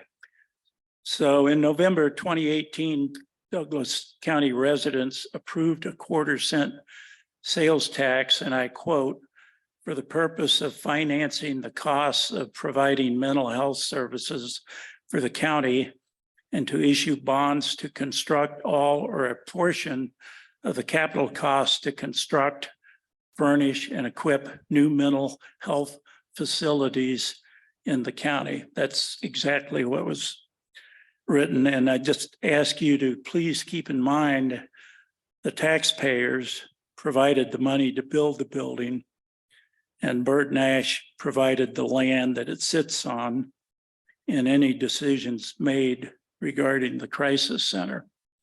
And I also wanted to bring up the point I brought up a few weeks back. The county has over $10 million from the 1/4-cent sales tax in the bank, and staff has not publicly released a plan on how that money is to be spent. When might we expect a 5-year plan on where the money is going? All I hear is silence. No plan? So Gene, we don't typically answer questions during public comment. We may Okay. answer questions if we choose to after. public Okay, comment. very good. Thank you. One other point, in all of your timelines, you don't have a date for approval of the operating agreement and the lease by the Burton Ash Board of Directors. Since two parties have to agree to anything passed, you might factor that into your timeline, and the normal meeting time for Burton Ash is the last Tuesday of the month, which happens to be the 28th. And I think Bob said things should be finalized on the 31st, which is 3 days after our meeting. So please keep that in mind also. Thank you.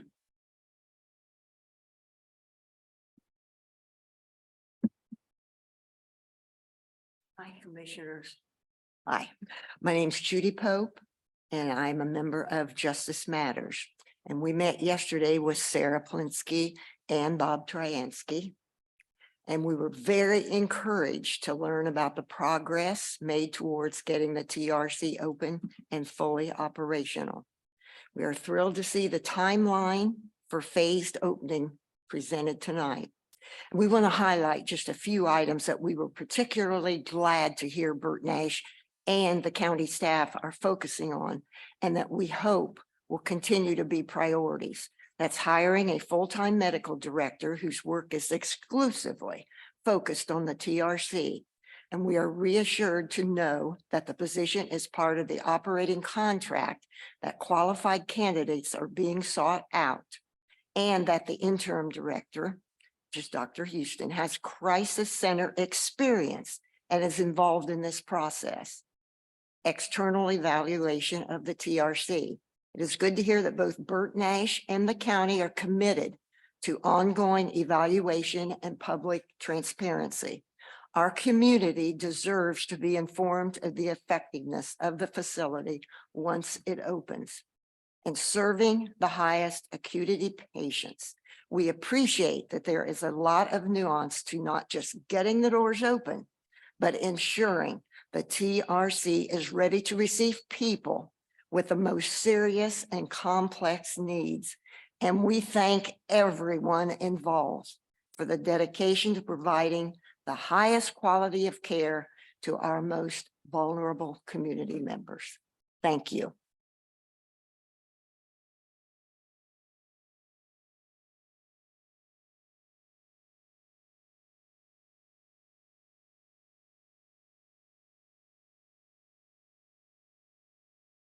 Good evening. I just wanted to go back to the grievance and complaints. I may have missed it, but Amy did a great job. Can you give us your name real quick? Yes, I'm sorry. Yes. By now, I think you'd know me, right? Linda Davis, and I'm typically speaking on behalf of Justice Matters. Today, I'm just as a concerned citizen. The internal review or system of surveys and those, I think, is phenomenal. I think every organization needs to have one. But what I didn't hear was if someone is still dissatisfied with your resolution, is there a notice to the hotline for KDADs that they have the opportunity to go above and beyond your survey or your complaint or your internal system? And that if it isn't part of it, I hope that it is added. Thank you.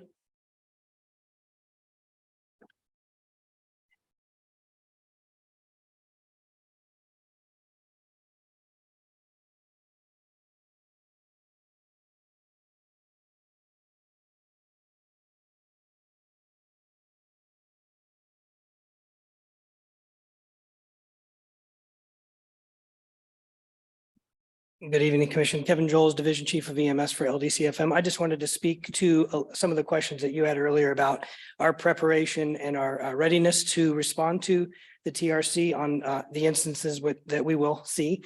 We're excited about the program taking off. We're excited about the TRC being open. We've been waiting for this just as long as anybody else has.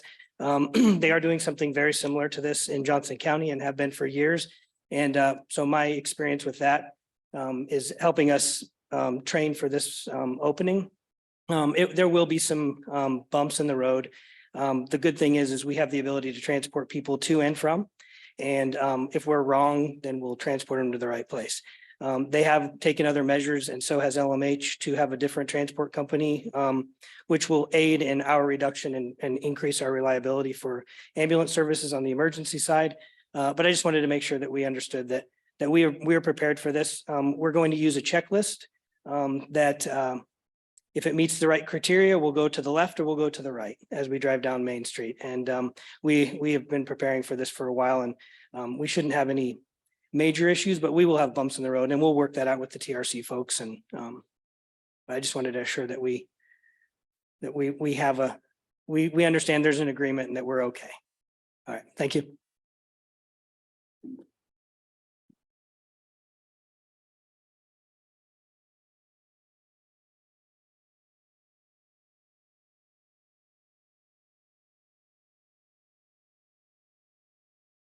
Hi, I'm Bill Simons, Lawrence, Kansas. For those of you who don't know me, I'm a long-term mental health patient, and 7 or 8 years ago, when Justice Matters held its first public meeting at Lead Center, I was a spokesman to represent those of us who have mental illnesses, and began the long trek toward where we are today. And I'm very grateful to all those who in the community, who, especially Justice Matters people, who have supported that. And I'm grateful to the commissioners for pushing this. A couple of things I'd like you to consider. I feel, once again, that those of us who have had a long history of mental health problems in our lives have not had the opportunity to really feed into this process. And I hope that'll improve. I would especially hope that there would be a consumer review board made up of people like myself, people who have had a long history of mental illness, have had hospitalizations, have had encounters with law enforcement, have that experience behind them, that can give feedback and review be involved in the complaint process, for example. Also, I'm very concerned about initial law enforcement contact and any transfer that the one would take place from TRC to another hospital. For example, in the 1990s, I was in the ER on a couple of occasions. They evaluated me, said, we recommend you be hospitalized. Turned me over to my wife. My wife drove me over to Shawnee Mission Medical Center, and I spent a few days or a week in the hospital there. A decade later, under the same exact circumstances, behavior not different or anything else, protocol had changed. My wife was not allowed to take me to the hospital. I was handcuffed and shackled, and I was put in the back of a police vehicle, kind of like a cage, and taken to the hospital. Some patients may need that. They may be that 2% or 1% they're talking about. Most of us do not. It's inhumane, and we should not be treated like that.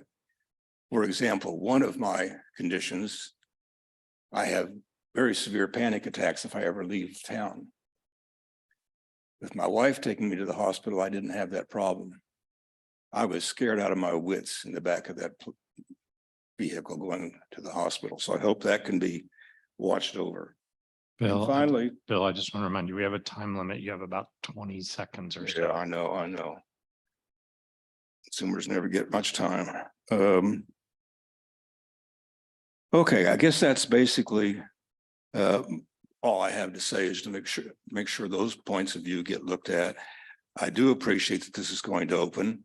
As we started this process, I was a sprightly senior citizen, and now I'm a wobbly old man. So I'm hoping I'll see this thing operational before I leave this place. And please do try to make sure that the consumer voice is heard. Thank you. Thank you. Any other public comment?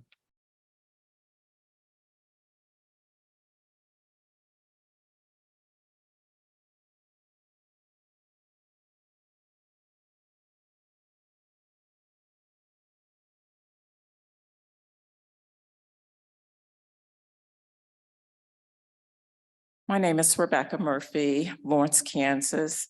I had I don't know, comments or questions, but some of what I heard are my concerns with Burt Nash operating the trauma center, treatment center, is that making sure that they actually do have, have the staff to actually help people and that they are accountable for the people that are coming in. I guess one of my biggest concerns is that all taxpayers, everybody in the county, that everybody's being helped and welcomed in, and that it's not just a select few. Because I feel like there's some programs that are operated through Burt Nash, and Burt Nash seems to have their own criteria, and they operate by their criteria. Nobody seems to know what that criteria is on who is allowed in and who's not allowed in. And then when I guess because one thing went through me, but I do really hope that this center does actually open, because I was kind of shocked, I guess, this summer at some point in time when I took my niece. I thought that I seen in the newspaper they had a blue ribbon cutting, and I guess when somebody cuts a blue ribbon, you assume they're open. And my niece was in a crisis moment, and we went to the crisis center, and I was just, ringing the doorbell,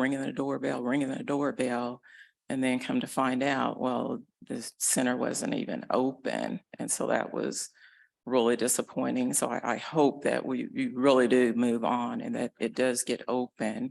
But I guess my biggest point to the county is that I hope that the county will keep a critical eye on Burt Nash, make sure that they are being accountable to everyone in the county. And since this is our tax dollars being paid, that they are just being accountable to us citizens, taxpayers. Thank you. Any other public comment? Okay, we'll move to online. We've got a couple folks online, so we're gonna move you into the panel. First person is Mark Balaz. Mark, I hope I'm saying your name right. Mark, you're in the panel and you can come off mute and provide your comment. Go ahead. Great. I just want to say I'm really glad I had a friend text me to attend this meeting, and just hearing all the updates and what this center is going to be able to do and the way it'll be unique. It definitely makes me proud to be from here, call Lawrence home, and kind of just look forward to this center operating. And I'm really glad to hear the city is moving forward with Burt Nash and fully operating this center. And yeah, I just wanted to voice my support for that, and just want to say appreciate all the hard work, and yeah, definitely excited for these services to come online soon. Thank you. Next public commenter online is Lauren. Lauren, I'm going to promote you to the panel.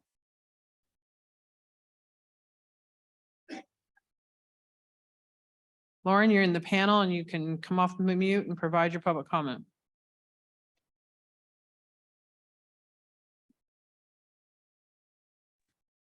Go ahead, Lauren.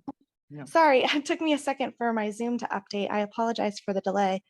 I just wanted to say that I'm also, as a community member and as someone who works at the public library, where we deal with a lot of people in crisis a lot, I'm just really happy that this plan seems to be moving forward, especially as this is what voters voted on and supported.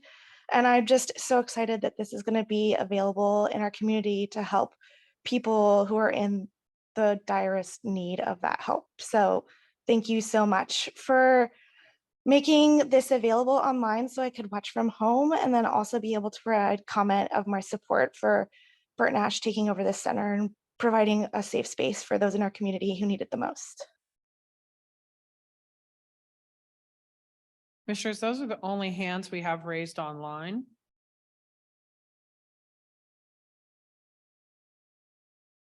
Thank you. We'll close public comment, and bring it up to the commission in case you had any questions or comments.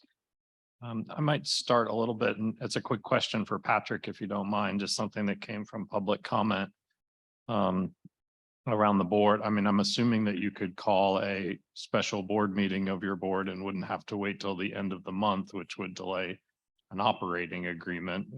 Does that sound, I mean, can you talk about that a little bit, or do we need to delay that? We would not need to delay that. Okay. We would ask for that. And I appreciate you bringing that up because it's not something I had thought about, but I do need to calendarize that. And so Carrie and I will start working that way. It is our 100% aspiration to get everything done so that when we're back here on the 5th, you approve signing, you sign it, I sign it, whoever else needs to sign it, we're moving forward. And that I have the authority of my board to move it forward. Great. Yes. Thank you. Any other comments, questions? That was So within some of the timeline, it was, I think, at the 6-month mark to talk about onboarding a review of citizens and consumers of mental health care. Is there more that we'll be talking about as this particular timeline up to April 5th progresses, or when would we start kind of diving into that a little bit more deeply? And I recognize that that is not today's or tonight's issue, but I'm just curious about timeline. Thanks, commissioners. Yeah, I think it's important that our focus at this point in time stay laser focused on getting the agreement done. But April 5th is not the last time you're going to hear from Bert Nash, and it's not the last time you're going to hear from us about the TRC. So I think as soon as we're able to get that done, we will begin sketching out what we see this advisory board look like. We've had numerous conversations with Bert Nash and their team. There's a lot of exciting things that the county is working on regarding crisis system. And so I think this will be an excellent complement to the variety of things we have planned. And we've heard very clearly that making sure that folks with lived experience have a substantial voice and are represented, and as well as become advocates for the work happening here. So I'm committed that as soon as we get through April 5th, we're going to be able to sit down and continue those conversations about what that board would look like. We said our hope was to get it formed within 6 months and to get it called. So I think we can meet that timeline. Patrick, I don't know if you have anything to add. I would say we're committed to that as well, and we absolutely want that input, not only just on the TRC, but behavioral health in general. And as we talked about earlier at the 4 o'clock session, we are doing an increasing amount of listening and gathering feedback. And I have challenged my staff to do more of that along some of your questions earlier. So we are moving in that direction as rapidly as we can. And as part of that discussion about a community board, as that becomes something that we onboard and if people signed up for, will part of that discussion also be to Ms. Murphy's point about if there's a complaint that is not resolved kind of internally, is there another place for that complaint to go? Would that be a discussion that possibly that review board would take some of those ideas and work them throughout, not just the TRC, but the whole of our kind of behavioral health continuum? I And it doesn't imagine have to there be answered are now. steps currently in place for when something is not resolved. And is Amy still here, or Stephen? The other thing I'd add while they're maybe looking to Yeah. answer that question, some of the metrics that Stephen and Bob have put together are specifically around complaints received, types of complaints, folks that have been turned away, why they've been turned away. So commissioners are going to have that information as well. So that'll be a part of that dashboard. So in addition to whether or not this advisory board would serve as some sort of review board, I don't know that we've gone that far to really make that conversation happen. So to address the question about, do we make the information available, like regarding contacting KDADs if they feel like that their complaint wasn't resolved within Bert Nash. So we do make that phone number available. It will be in our client handbook. It's also posted in our lobbies. And so there's that phone number. We also make the Health and Human Services information available, like if they feel like their privacy has been violated and that was not addressed. And tell the population what KDAD stands for. Oh boy, Kansas Department. Department. I knew I was going to blank out at some point. Aging and Disability Aging and Services. thank you. I was like, Commissioner Brown is in the room, I believe. yes, So that would then be the kind of next step if a Yes. person did not feel like their complaint was resolved within Bert Nash. So there is already a. there is already a process in place and it's been utilized. Yes. Thank you. Uh-huh. Thank you. Yep. Commissioner Willie, if I could just speak to that for a little bit. I think one of the things we probably want to do, although that we do not have the plan for that, is I think we need to have consumers and people with lived experience involved from the beginning in shaping what the structure of this group should be. And so we need to be able to pay attention to them and have time and space in the right and appropriate setting to shape that process. So I think that's a process. And I think we want all of us to be involved in thoughtfully and effectively and efficiently shaping that structure. We're not going to have the data that we need to analyze for 6 months. So you can take some breathing room to do this right and to do this well. And I think that to Patrick's point, we want to have some, community-driven feedback about the TRC specifically, but we want to be able to have the community really transparently assessing, evaluating, providing feedback about the whole system. The TRC is the big, bold, bright, shiny object, but let's not forget, 988 has come online. Mobile response team has come online. Assertive community treatment has come online. Assisted outpatient treatment has come online, and intensive care coordination. We have a tapestry of about 9-10 new interventions to create this integrated system of care.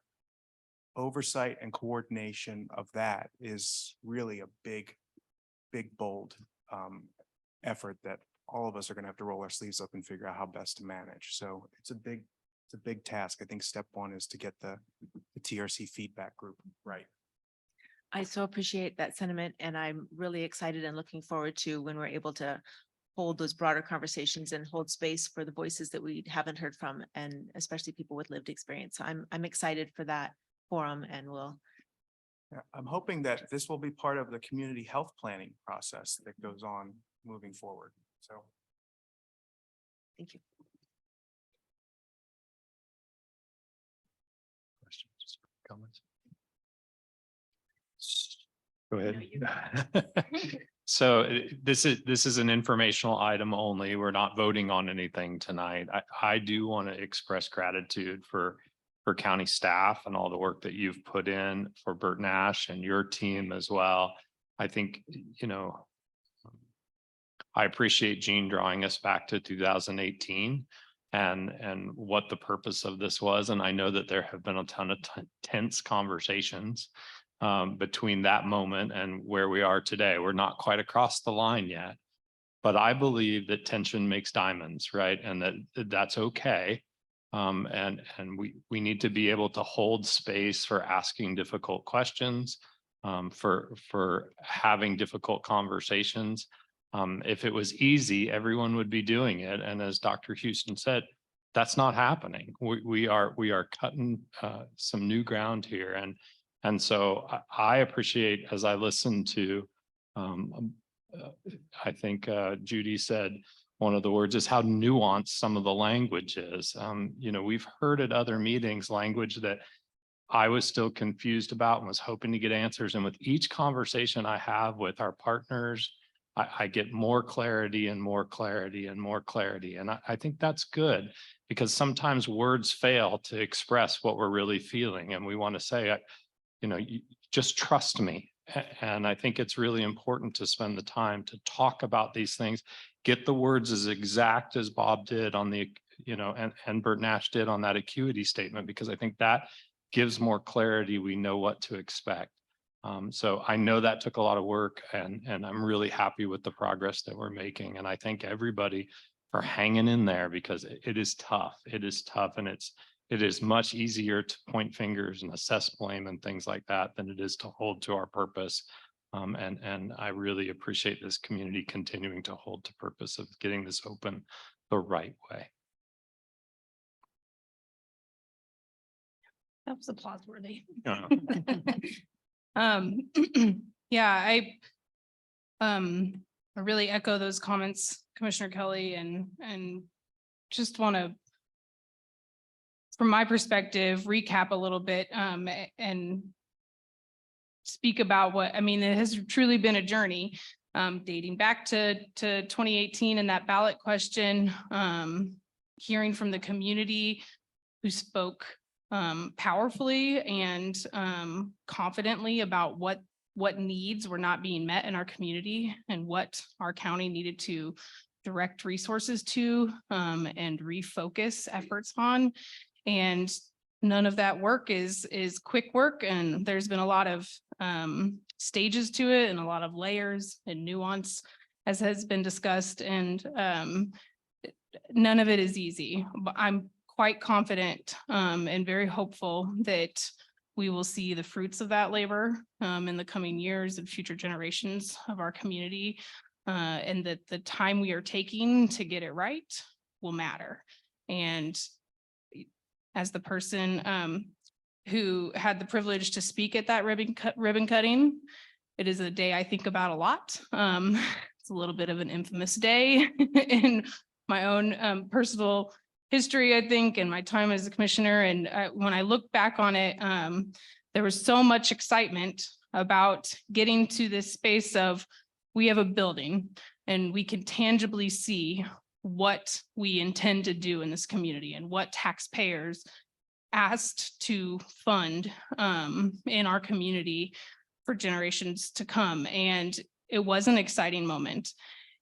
And after that, I think there was just a real sea of realization for a lot of folks throughout the community, for us here at the county, and with our partners, that we weren't entirely ready. And that's okay. I don't believe that there's any shame in acknowledging that we weren't ready. We had a little bit more capacity to build. We had some things to make sure we figured out and had mutual understandings of.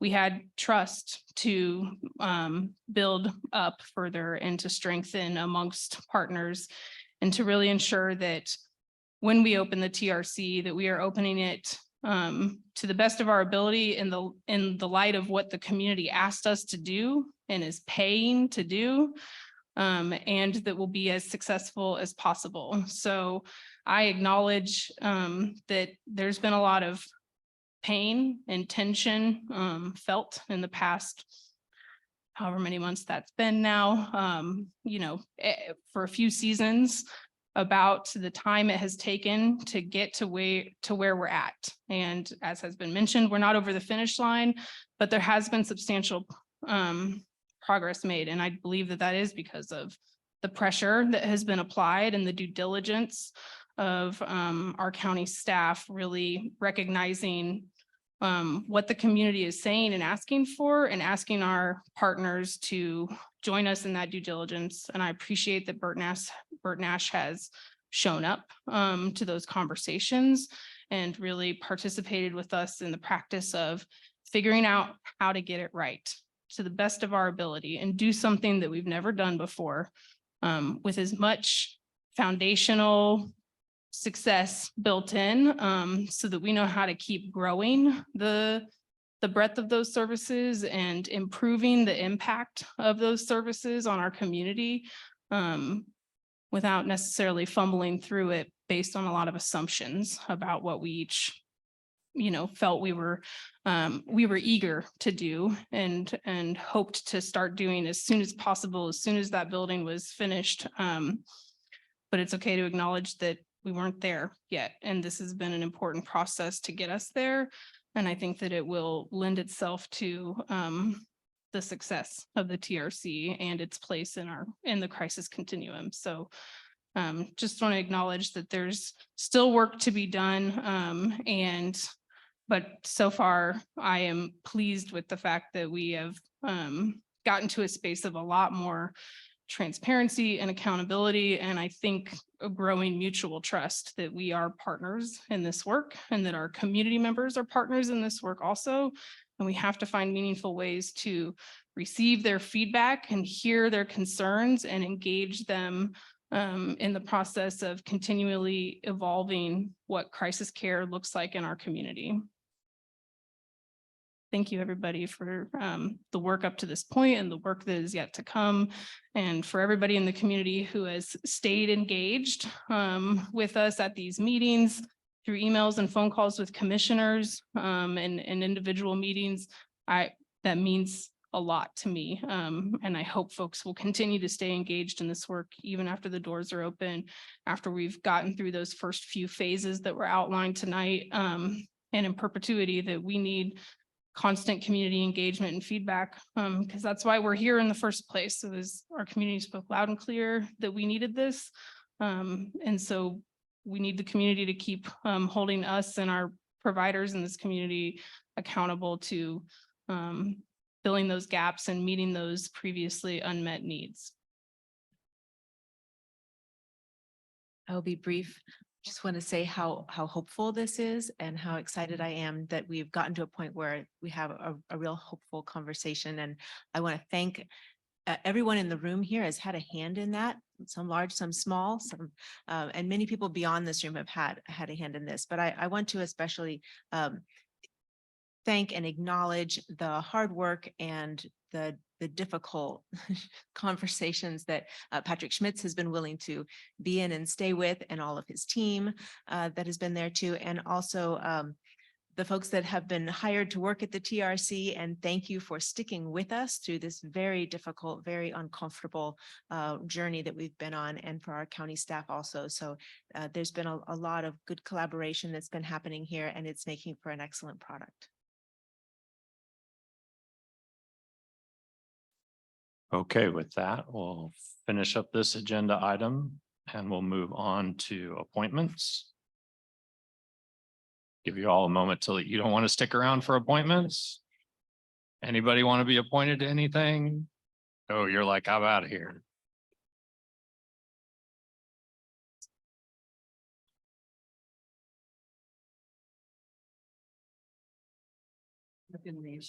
Go for it. It's rogue, Jack. All right.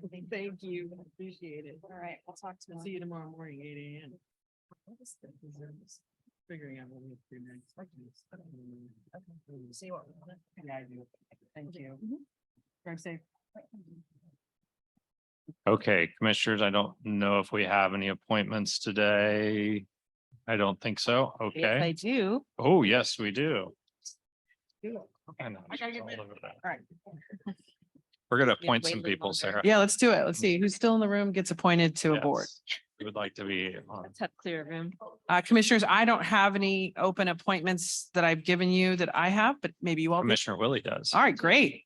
And actually it came from you, Sarah. So I believe Oh, you were in. on Maybe I this. did do it. So I had a great conversation with Kevin Coronado as a potential person for the Lawrence Douglas County Public Health Board. Okay. Really enjoyed speaking with him, a lot of cross collaboration, and I would like to make that appointment unless we have any other discussion or thoughts. And that was the nomination that came from Public Health? Yes. Okay, great. So then we have his contact information. Yes, we do indeed. So I would like to nominate Kevin Coronado to serve on the Lawrence Douglas County Public Health Board. Second. All those in favor say aye. Aye. Any other appointments? Okay, we'll move on to Commissioner Administrator Miscellaneous, and we start with Sarah. Thanks, commissioners. You've got a pretty full memo because we missed last week. Belinda, we're still meeting. We're still meeting. That's all right. So we've got commissioners were invited to attend some 1-hour virtual sessions for Success by 6. Wanted to see, we've got those dates if you want to make sure you add them to your calendar. Also, that we've got another drug court graduation scheduled. So it's really exciting for 2 folks. And that'll be here on Friday, April 7th. In addition to that, I wanted to point out to commissioners, I had our Director of Capital Projects, Jay Zimmershed, put together a small update on our current project progress with the Judicial and Law Enforcement Center Master Plan revisit and then the eventual remodel project. Wanted to get you an update as to where we're at with that process. That design team feels like it's time to begin the selection process to select a construction manager at risk for that project. That doesn't mean that we're moving forward with design. There's generally two phases to that team's work. One is pre-construction, which really helps us get good cost estimates, and they have a separate contract for just that. And then ultimately, the decision is made for the commissioners to proceed with a project. You're going to have multiple updates before we get to that stage, but because it takes long enough to get a construction firm on board and then to have them engaged in the pre-construction process, which is critical to the design process, we want to proceed with doing that RFP. So I've okayed staff to issue that RFP, and we will bring the results of that RFP back to this commission, and you will make the award for both the pre-construction services, and then we will be back again when we get closer to construction. Also, I wanted to point out that a fourth quarter 2022 ARPA report is attached to your memo. This has involved some significant work on behalf of Brooke Sauer, our finance manager, and also I've got a management intern, and she has spent a lot of time putting together this material. So I am really proud of what they put together, and I think it's a great highlight of the work that is happening out of that ARPA process.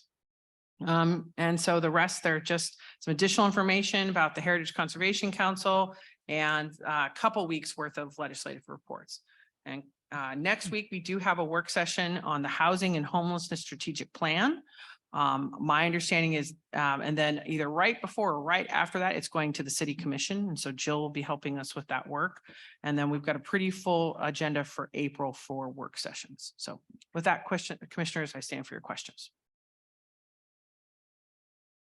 I don't have any questions, but I do want to highlight page 9 of our memo with photographs of the ADA accessible restroom. Thank you for that. That's awesome.